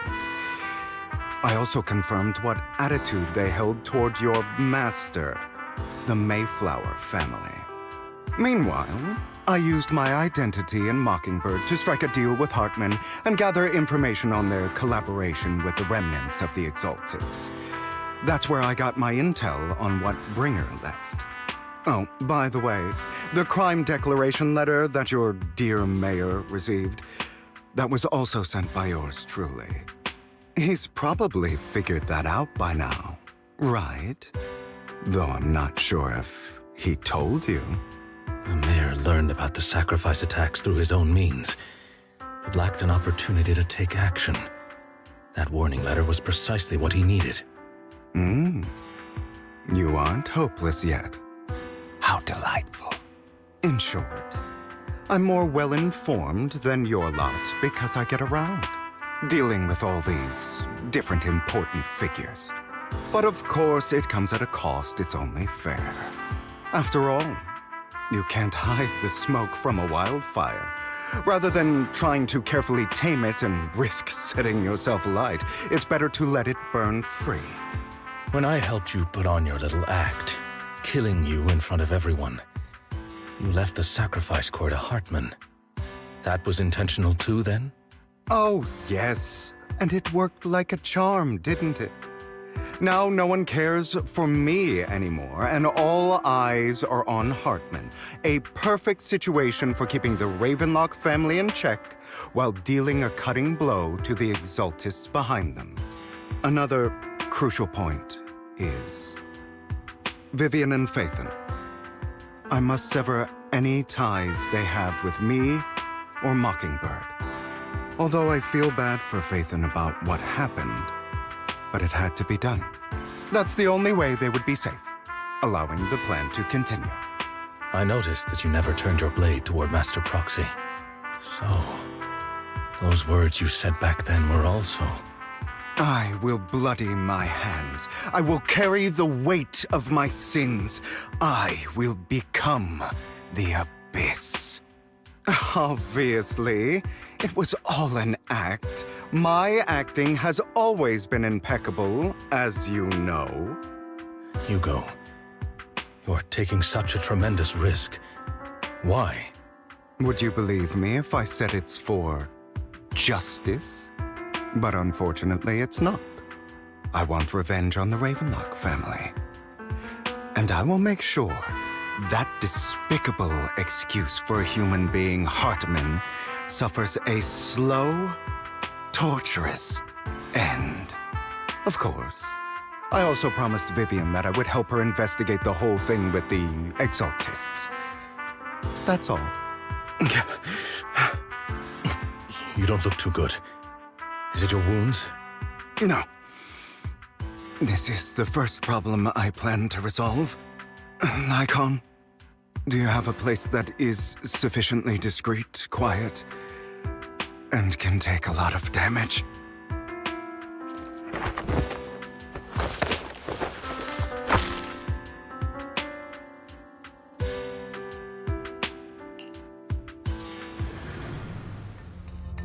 What exactly are you doing?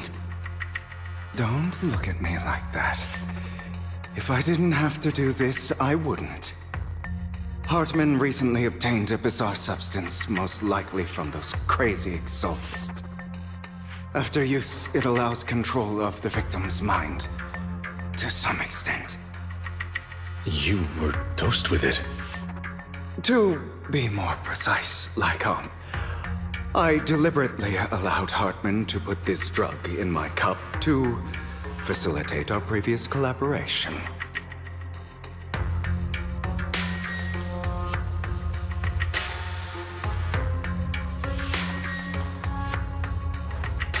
After finding out about it, I quickly found someone to help analyze its composition. The good news is he gave me a very low dosage, perhaps because he was afraid I might notice. There's a different medication that can delay its onset, preventing me from actually being under his control. I simply need to put on a show in front of my dear uncle. The bad news is that currently there is no antidote.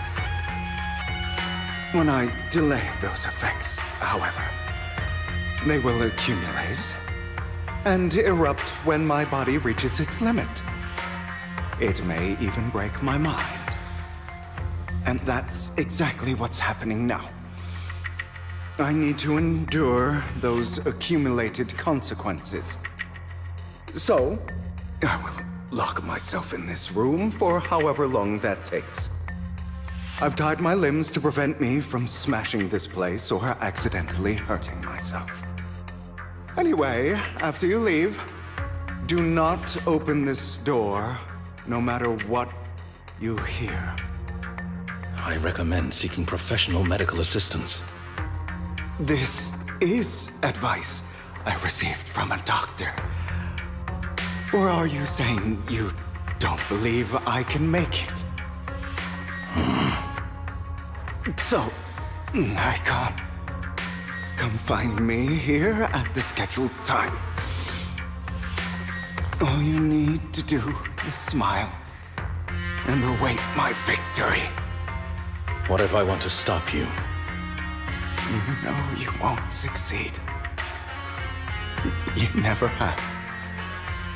And you never will. Well, time is short. Let's begin. I understand. Don't die, you stupid bastard.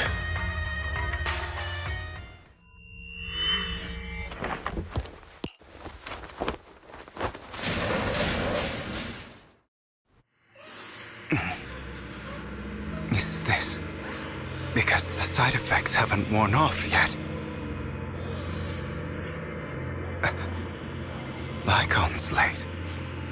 I'm surprised. Or is something wrong with time itself? Looks like someone's over there. Might as well go ask.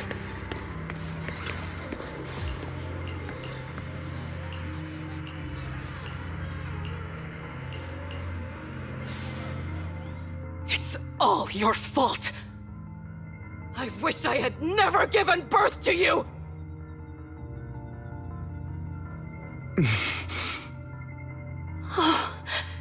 Everything will get better if you just die, right? If you die, he'll come back. We'll have another, more perfect child. One who will inherit the Ravenlock family bloodline. Then I'll be able to escape this pain. So, Hugo, for the sake of Mommy's happiness, just die, okay?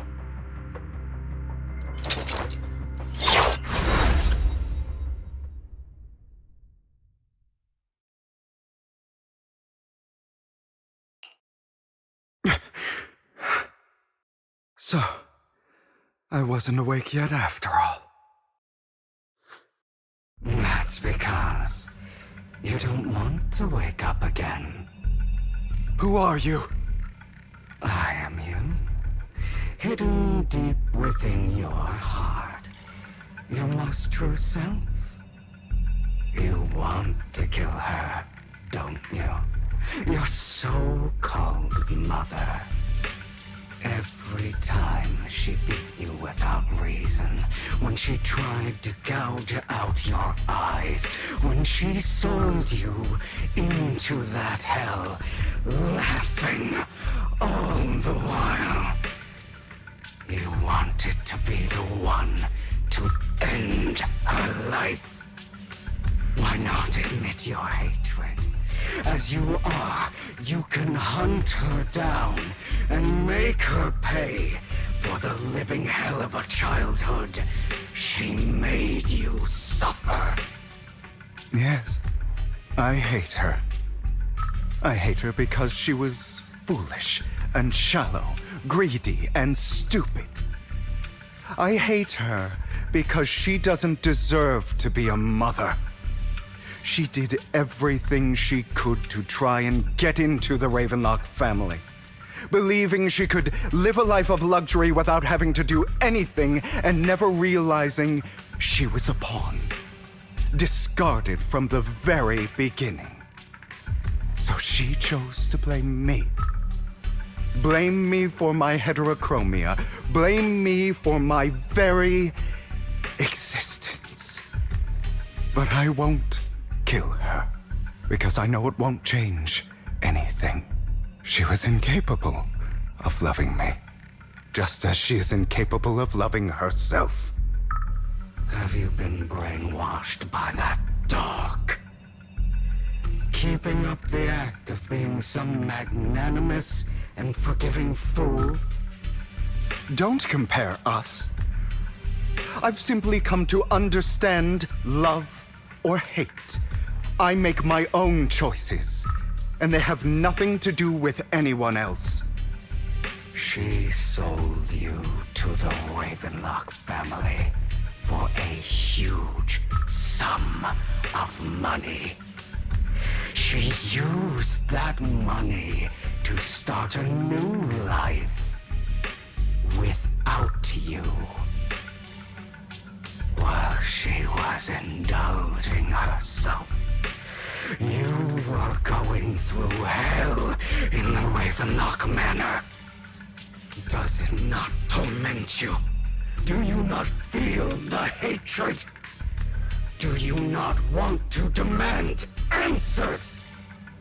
Kill her. Only by killing her can you be truly free.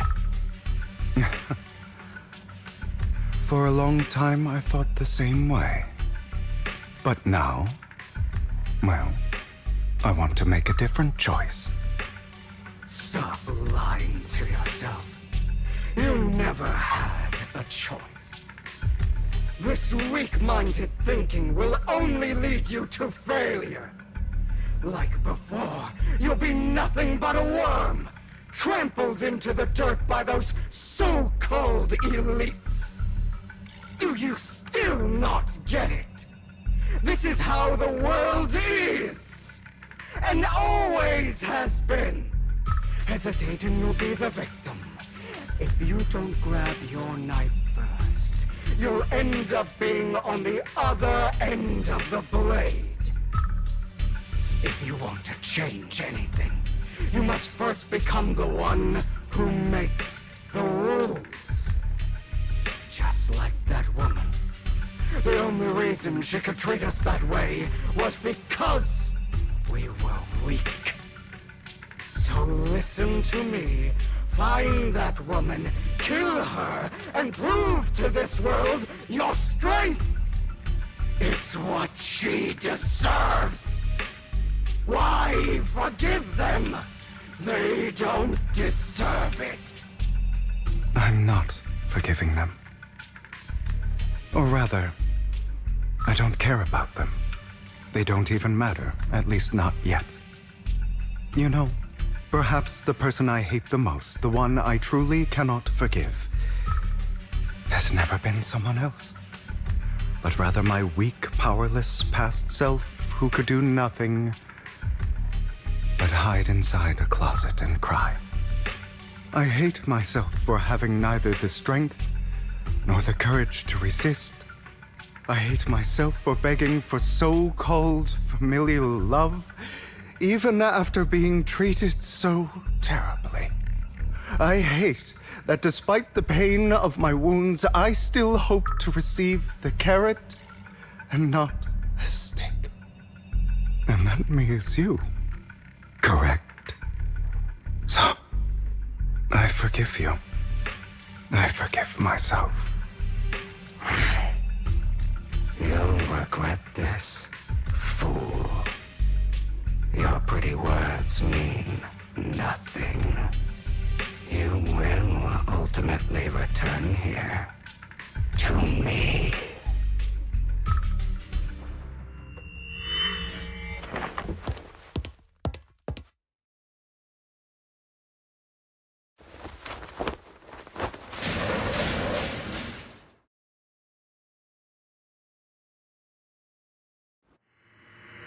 see. This is still an illusion. I wonder who's going to show up this time.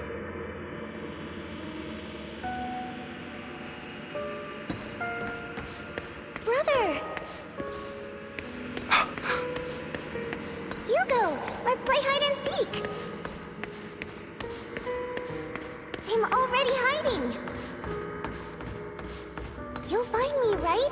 Like you always do! Serena. You're looking in the wrong place. I found an even better hiding spot this time. Harder to find than any place you showed me.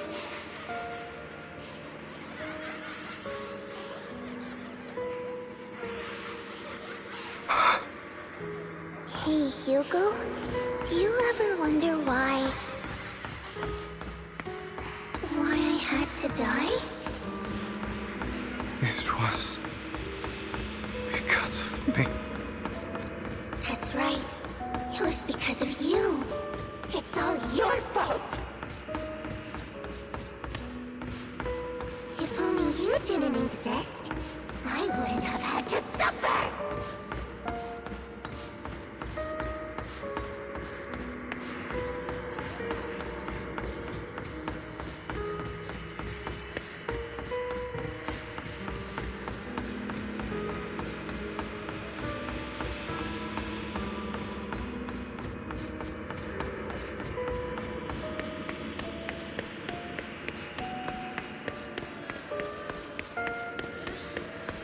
Still looking in the wrong spot. I can't believe you still haven't found me after all this time.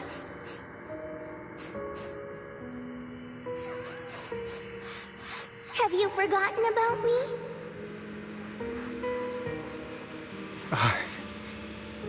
I haven't forgotten. It's okay. I'll forgive you. I'll still be nice to you, just like before.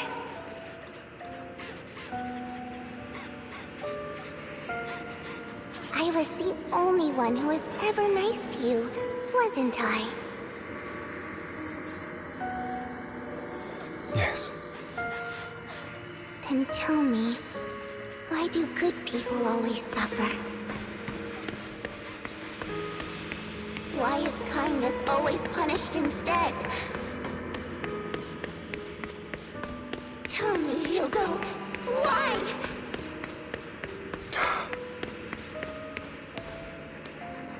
Hugo, are you lost?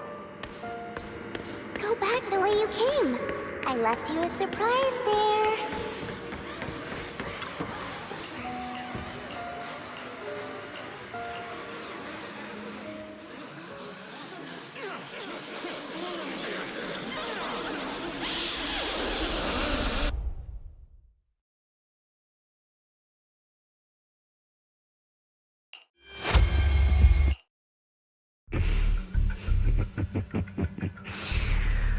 I told you that you would eventually return. We meet again, my friend. I told you, I am you. The side of you that you've always tried to deny existed. Of course. I know. This time it's about Serena. Right? Yes. Your half-sister. And the only child in the Ravenlock family who was kind to you. Unfortunately,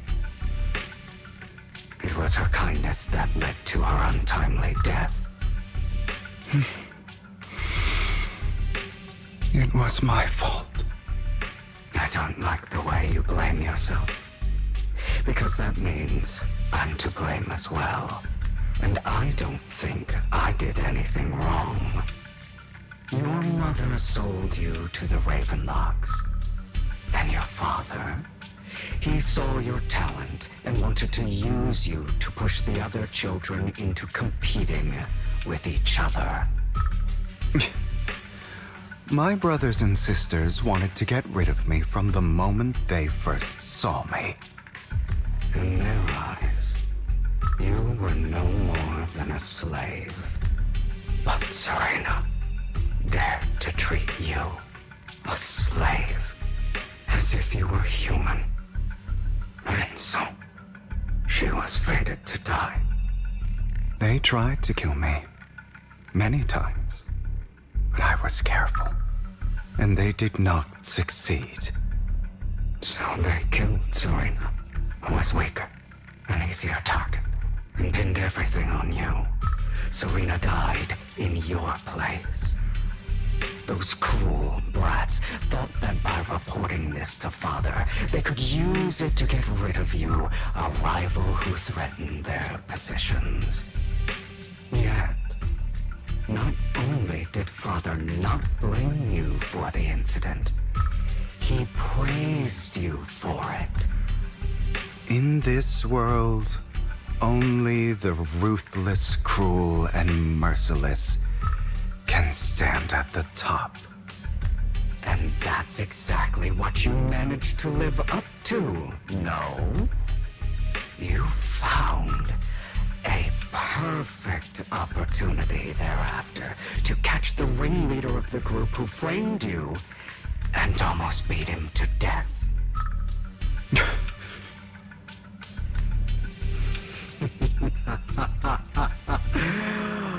Oh, you should have seen the expression on your face back then. Oh, crazed and manic with utmost delight. I don't remember that. Here you go again, trying to deny your desires. Deep down inside, you've always wondered, asking yourself why these evil people never got the punishment they deserve. Why the world is so unfair. Don't you want to rip them to shreds? Just like that day when you beat that boy's face into the dirt until he was barely recognizable. His disgusting blood staining your fists. Recall your exhilaration, your cathartic release of rage, that outpour of hatred. That victory belongs to you. You deserve it. Those brothers and sisters of mine are all dead. I cannot take revenge against the long deceased. They died by Hartman's hand, dying in the power struggle to become the Ravenlock family's heir, rather than by our scythe. Boring. Boring. I find it hilariously ironic. Children who would murder their own kin for scraps of power dead at the hand of their uncle who followed their example. Is that not karma? Power struggles pitting kin against each other, betrayal, suspicion, and hatred between people of the same blood. It's like a curse written into the Ravenlock family's genes. Laughably stupid. Don't forget, my dear, that the same blood flows through your veins.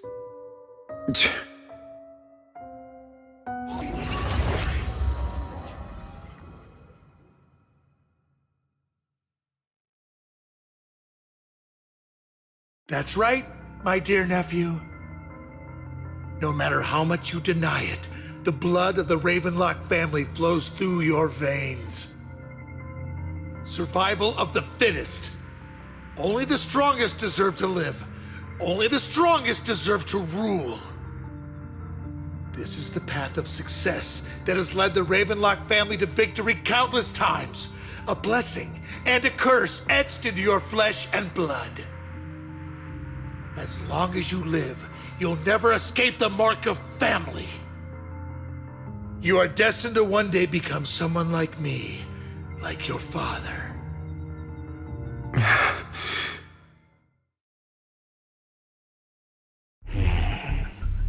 Is that fear I sense? I can see you trembling. Why does the Ravenlock bloodline terrify you so? I won't become like my father. Never. You won't become a failure like him. So relax. Our power eclipses him, and so does our ambition. So, do not deny your own desires. Do not resist your own ambition. This is the talent you were born with. The best gift fate has ever given you. Admit it. Deep within your heart lies a spark, yearning to ignite a raging inferno that will burn everything down. And I am that spark.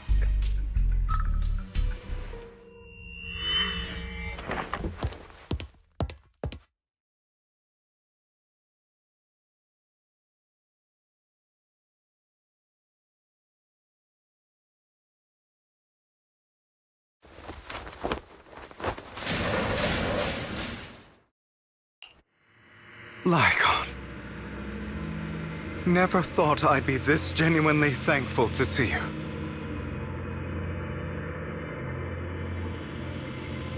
Seeing you means this never-ending nightmare is finally up.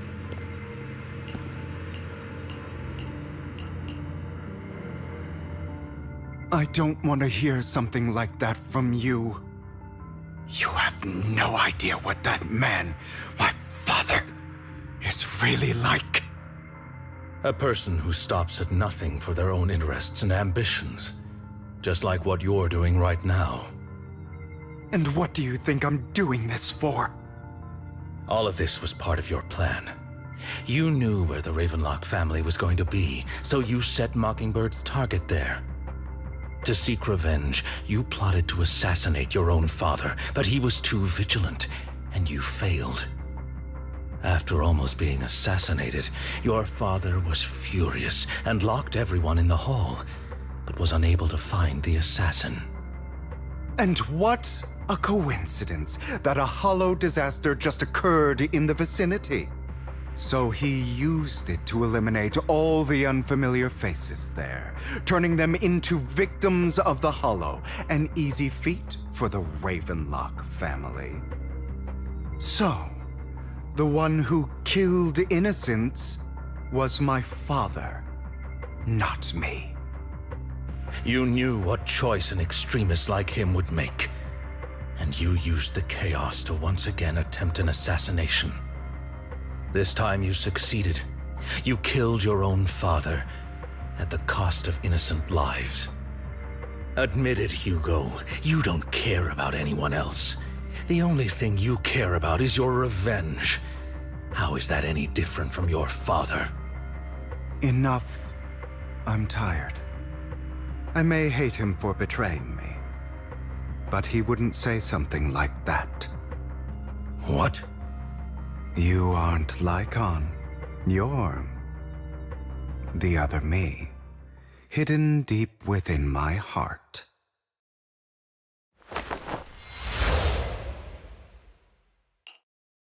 I've been waiting for you, my dear. It seems you've already grown accustomed to this place, even turning the tables on me. Just as you said, you are me, and I am you. There's no such thing as having an advantage over oneself. We are ultimately one and the same, forever inseparable. Then you should know what I want to say. when you and Lycon split, you didn't even try to clear up the misunderstanding, didn't deny or argue against what he said. Because you realized that deep down, he was right about you. You just hadn't acted on it yet. Some people live only to bring more suffering into this world. Sometimes, murder is what brings justice back into this world. For that, I must stain these hands in blood. That's right. Just like what you said before you faked your death. Were those words really just an act? To slay the dragon, you must first become one with sharp claws, rending fangs, and strength enough to destroy anything. You know the truth better than anyone. If you hadn't hesitated and instead seized the first opportunity to kill your father, none of what followed would have happened. Innocent civilians wouldn't have died. Your partner wouldn't have lost an eye and both legs trying to save people. And Mockingbird would have never gotten to that point. You can save more people. Save good people. Save more lives than the evil ones you take. I've spent countless hours in regret over that incident. So why not submit to your true nature? You want to be the judge, jury, and executioner of this world. And you can. I wasn't responsible for Father's death. The true mastermind is my uncle, Hartman. His schemes to kill the head of the family were all so he could take control. Mockingbird was simply unlucky enough to get caught up in it.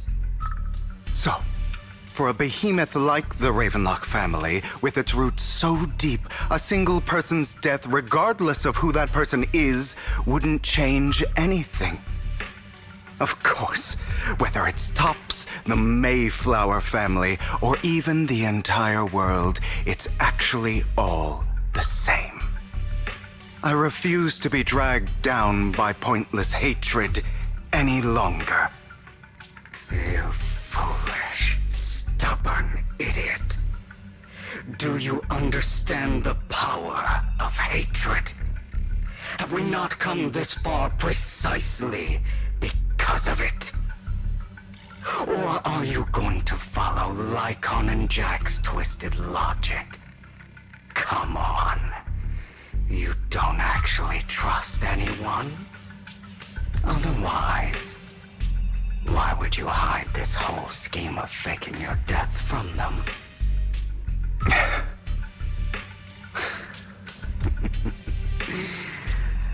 You've built an impenetrable wall around your heart, keeping everyone out. Of course you are right to do so. No one in this world can be trusted. Always. All you'll receive is hatred from your own blood and no love. Suspicion from your companions, and betrayal that comes all too easily. But the most ridiculous thing is that you want them to trust you.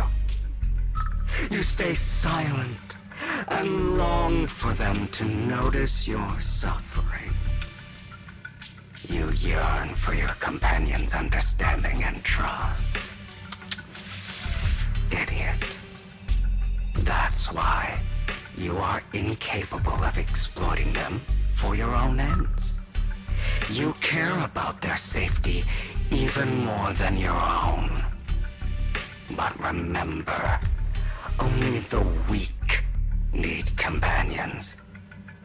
And we are children born from hatred.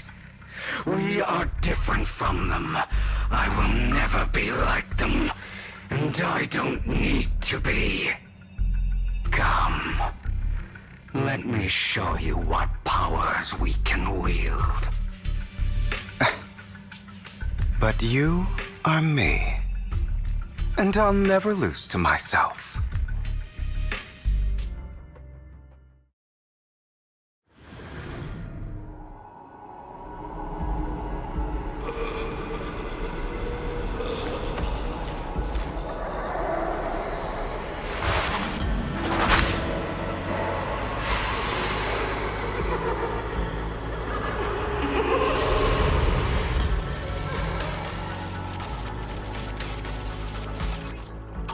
Think about all the injustice you suffered. My way. If you choose to forgive, you're betraying yourself. You know that. Letting you consume me would be the real betrayal to myself.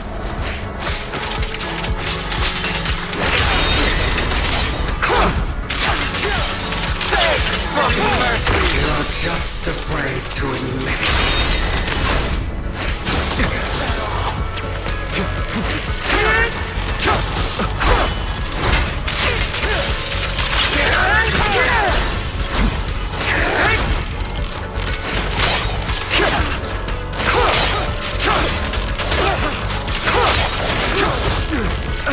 Give up. Are you trying to kill me? Think you can just get rid of me?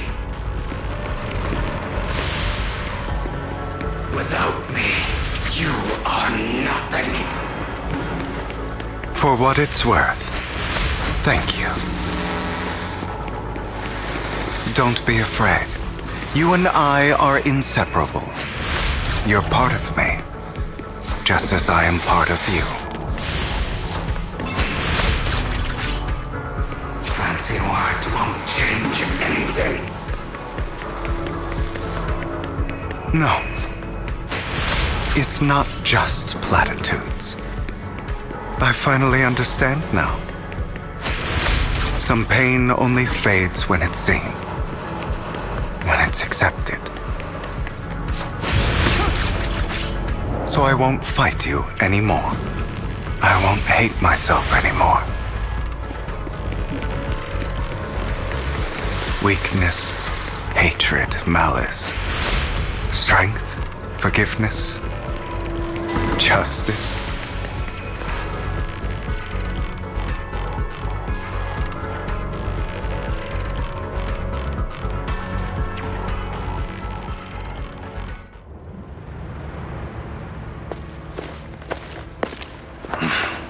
Hugo, it's time.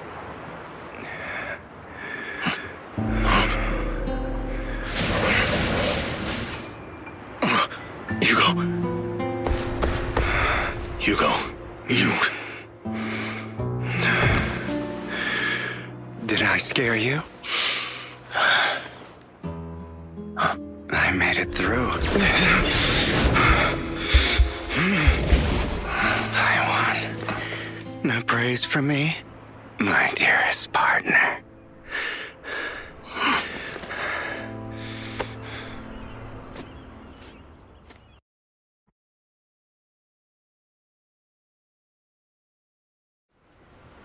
This is just like what I said. Ah, my former partner.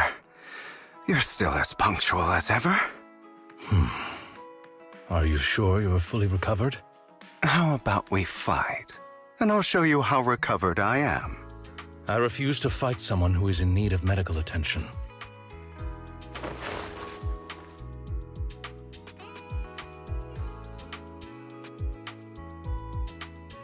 How thoughtful. I'm touched. Or perhaps is this simply part of Victoria Housekeeping's professional care? I'd rather you not starve to death.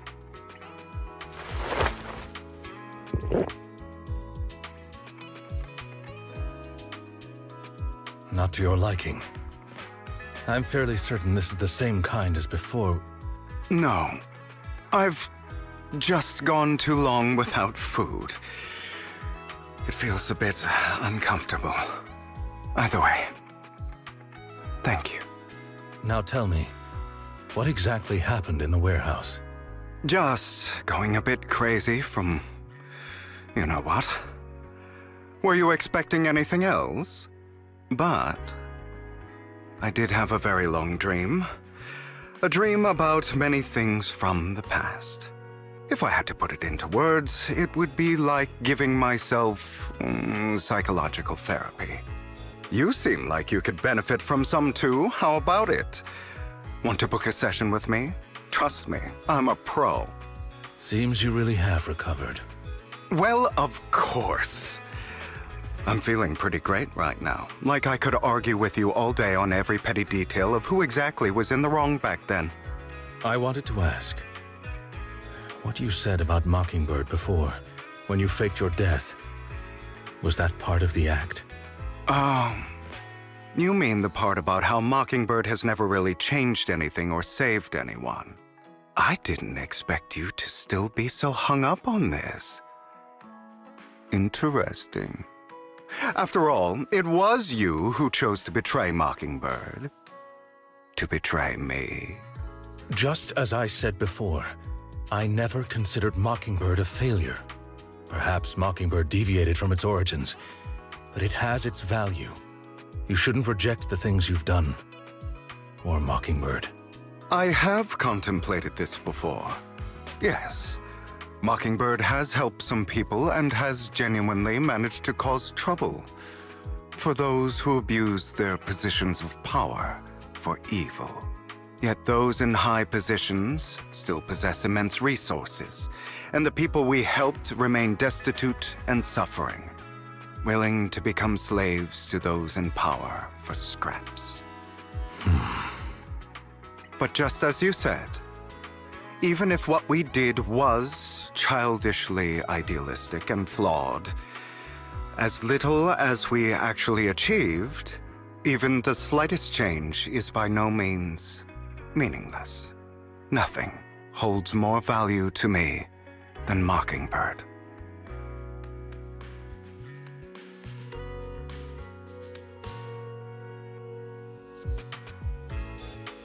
All right, let's catch up later. I still have things to do, and need to wrap up my plan. I thought you would rest up first. As much as I would prefer that. My dear uncle and the Exaltist fanatics likely would not give me such an opportunity. If all has gone to plan, the fish will have taken the bait already. And if everything goes very well, I'll soon have solid evidence of the Ravenlock family's crimes. Well then, thank you for your assistance, former partner. Let's part ways here. I'll go with you. Lycon, surely you don't think that because I just recovered, I'm too weak to deal with those useless fools. Hartman's actions will disturb the safety of New Eridu. As I serve the mayor, I should intervene. Very well, whatever. Let's go. And don't slow me down.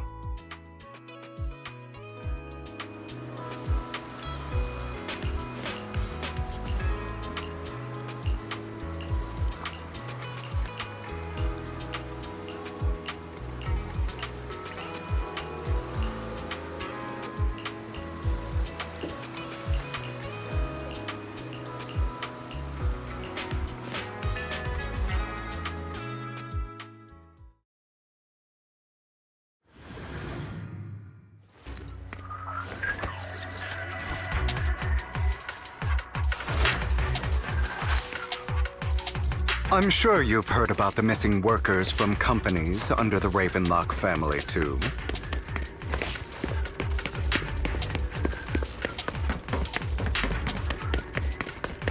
Those are Ravenlock's men. The workers with them are the victims who were tricked into going into the Hollow.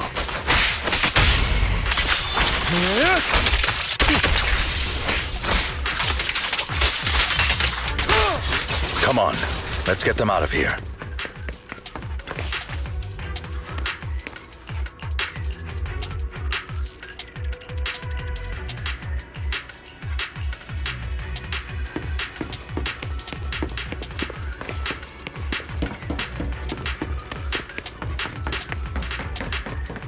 Ugh, bunch of nobodies. Clean as hell. Kill them! You're welcome to try.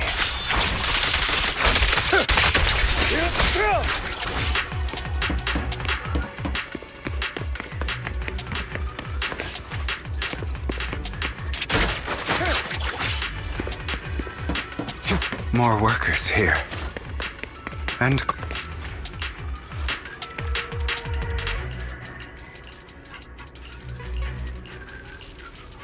Is Hartman behind this, too? Of course. He threw them into the hollow like offerings for the Exaltists.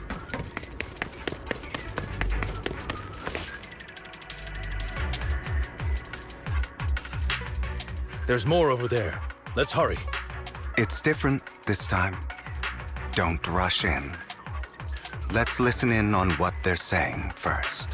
I still need more direct evidence to ensure the plan is absolutely foolproof. The compensation you promised. It's all real, right? All we have to do is follow you into the hollow for some simple tasks, and you'll give us a huge sum of dennies. It sounds real suspicious. Shut your trap. You keep yapping and asking questions. If this is all so suspicious, why were you so eager to sign up for it? Because I don't have a choice. My daughter was previously caught in the hollow disaster and suffered severe corruption. The treatment costs have completely drained our family's savings. So that's why... It's the same for me. A serious illness at a senior age. I need the money. Who would risk taking a job like this unless they were desperate? I'll do it. No matter how suspicious. As long as I can get paid, I'll do anything. Even risk my life!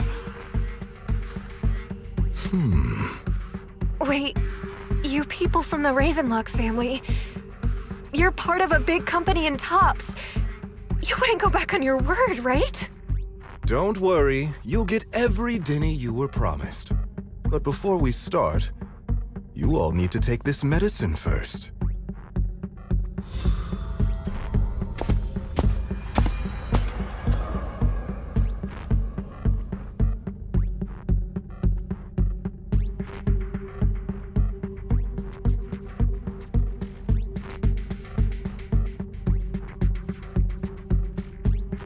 Bro, should we really be doing this already? These workers keep talking. We're wasting time like this. And the sooner they take it, the sooner it'll be over. Consider it an early release for them. What? You didn't say anything about having to take pills before. Look, this is good stuff, all right? It'll increase your ether aptitude. There's tons of people who'd kill for something like this. Exactly! You'll be working in the hollow for several hours. This is essential medication. You have to take it before we continue. If you refuse, then you can forget about the job. Of course, you won't receive the compensation either. Lycon, what are you doing? Rescuing those workers, of course. There's clearly something off about those pills. We can't let them take them. Now is not the right time. As I said, we need more evidence to ensure the plan works. And as I said many years ago, you can't exploit innocence to achieve your goal. So that's how you see it. If that's not what you want me to think, then explain everything to me. All right. It's a little complicated, but simply put, these workers will be fine. Of course, it's your choice to trust me or not. But if you try to rush in, I will stop you. I trust you.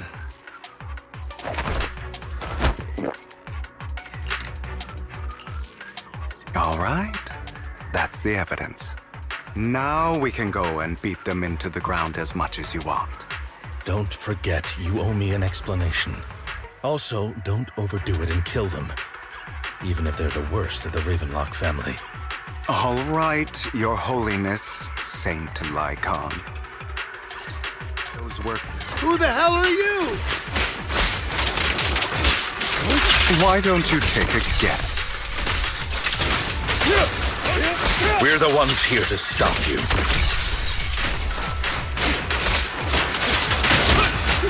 Your legs? To be honest, I think I prefer the way you used to fight.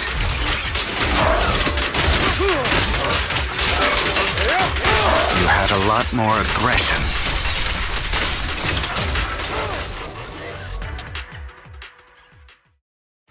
Damn it! Who the hell are you? How dare you mess with the Ravenlock family? Ravenlock. Savor the name while you can, for it will soon cease to exist. What's that supposed to mean? It means exactly what I said. I think this might be good for you. Sever your ties while you can. You still have a chance to walk your own path. The family's honor comes above all else. Is that really what you think? I saw the compassion on your face just now.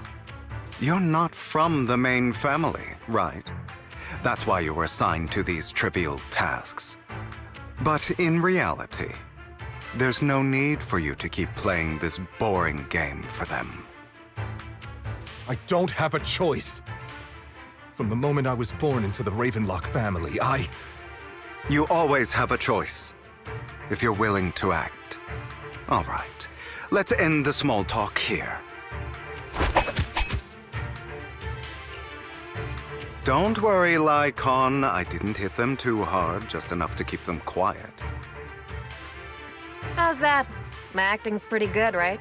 As always, a certain someone should take some lessons from you. I'll leave the rest to you then.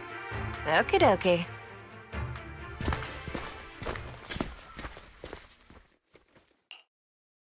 Okay, now can you tell me exactly what's going on here? As you can see, that worker just now was actually an informant of mine. The pills were swapped out with vitamin tablets. Outside of this batch, some workers have already taken the actual substance Hartman has. But rest assured, the antidote for it is already in development. I found the best in the field to help, and with the data I collected before, we should have results soon. I wanted to ask. The reason you decided to lock yourself in a room and endure the effects of the drug, besides getting evidence, it was also to collect data on this drug in order to create an antidote, correct? It seems you're not completely beyond hope. I thought you were just being stubborn. Sometimes I wonder if you know me at all. Then, I have one last question. Why did you never tell me any of this back then? The truth is, I heard everything. That entire conversation between you and Jack. Before he passed away in that small attic. When Jack called you aside and gave you those warnings. When he told me you might go down the wrong path? That's right. You never said anything. What would I even do? Scream and rage over your suspicions, or get on my knees and beg for you to trust me? You know there's no way I'd allow myself to do such a thing. Besides, back then, even I was confused about myself. Jack, It's all in the past. You don't need to explain anything to me. Enough. We should get going. If we're going to reminisce over the past, we should find a more suitable location.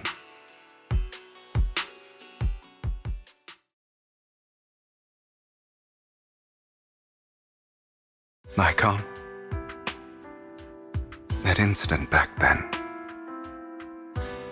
I didn't do it. It was a scheme Hartman devised to take over the family. It was Hartman who killed my father, too. I only discovered the truth long after the fact. I did indeed attack my father, and I thought he was dead. But he wasn't.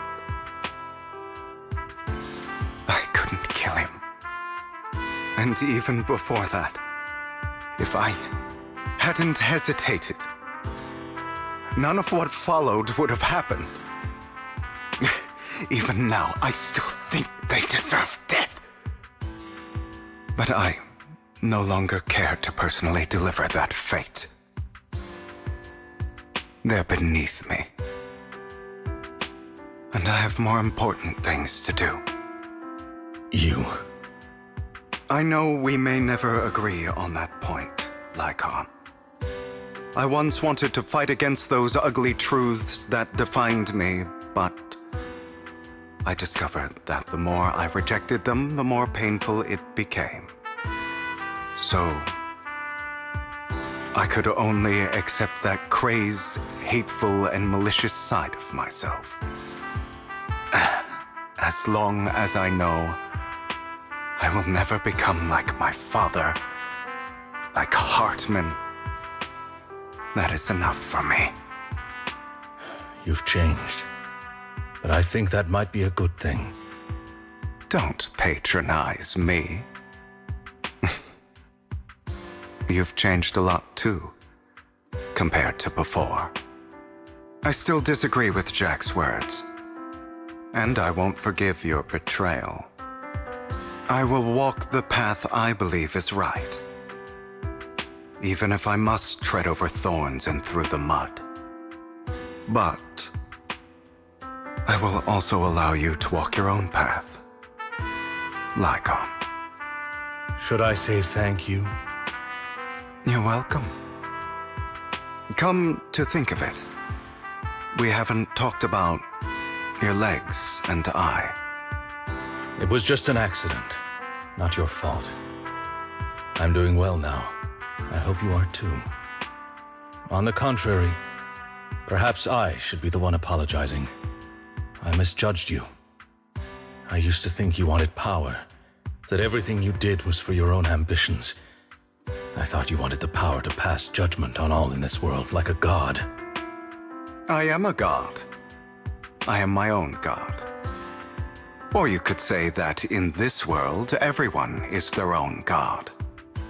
There are many things that we are powerless to change. But there are also many choices we can make. Just as I said before, I am the only one who can kill me or save me. I'm glad you think that way. Let's go. I still have one last thing to do. To witness the end of Ravenlock.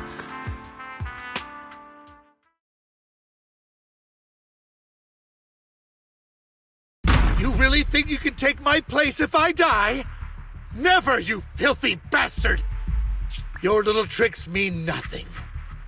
As long as the Ravenlock family stands, I can still get back on my feet.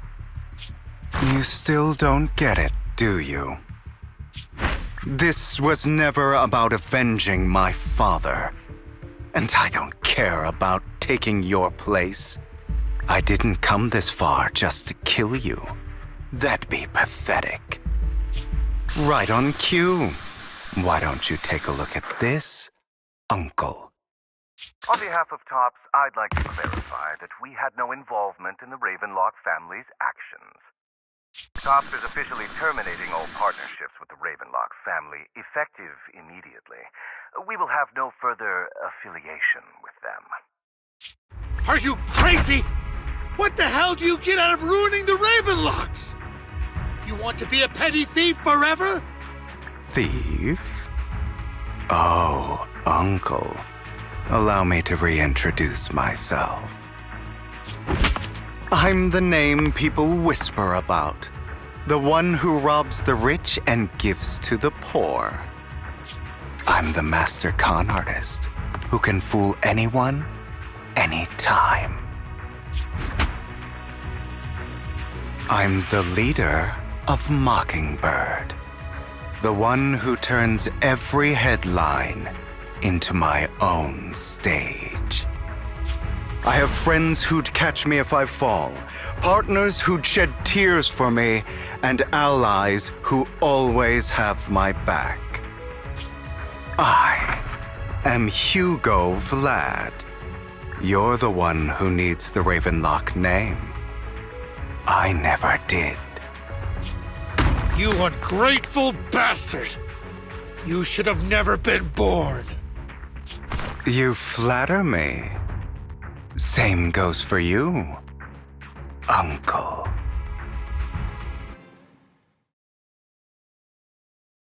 You've done well, Vivian. You had better give me an explanation. And here I thought this would be a touching reunion. What's with all the anger? Hugo, I'm a member of Mockingbird too, and I mourned your death. Listen, Vivian. I don't want you or the people you cherish to get caught up in danger because of me. I've always been selfish, so I don't hesitate to use you all as variables in my plans. But it is because I am selfish that I also don't want my failures to affect my treasured companions. In any case, if you were in the same position, would you not make the same decisions? Lycon's taking care of everything outside. We should go.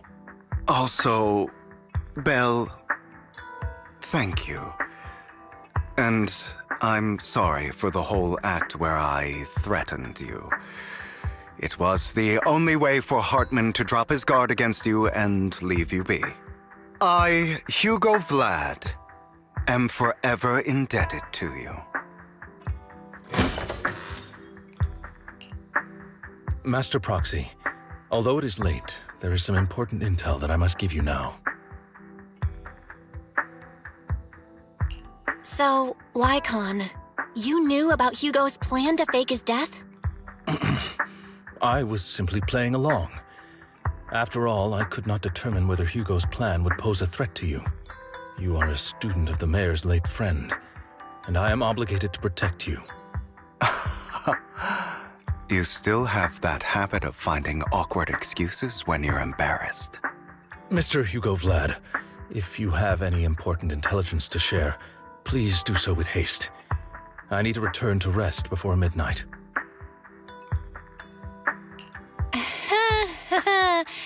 You two sure are close.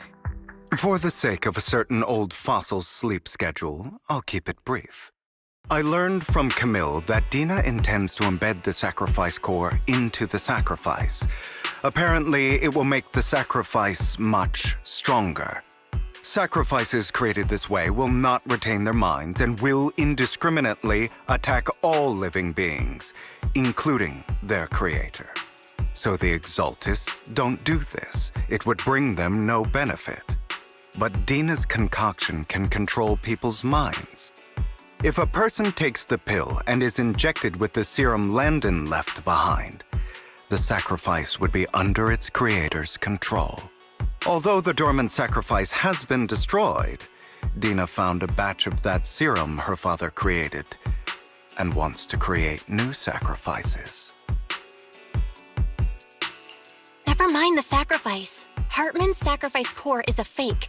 We don't know where the real one's gone. The real core has always been here. Here? In Lord Phaethon's video store? Vivian, do you remember when I suggested you give that collectible to our dear Proxy? I remember. But that was just an ordinary pendant. And I've met the person who submitted it. She has absolutely no connection to the Exaltists. How about our dear Proxy take out that pendant so we can take a look?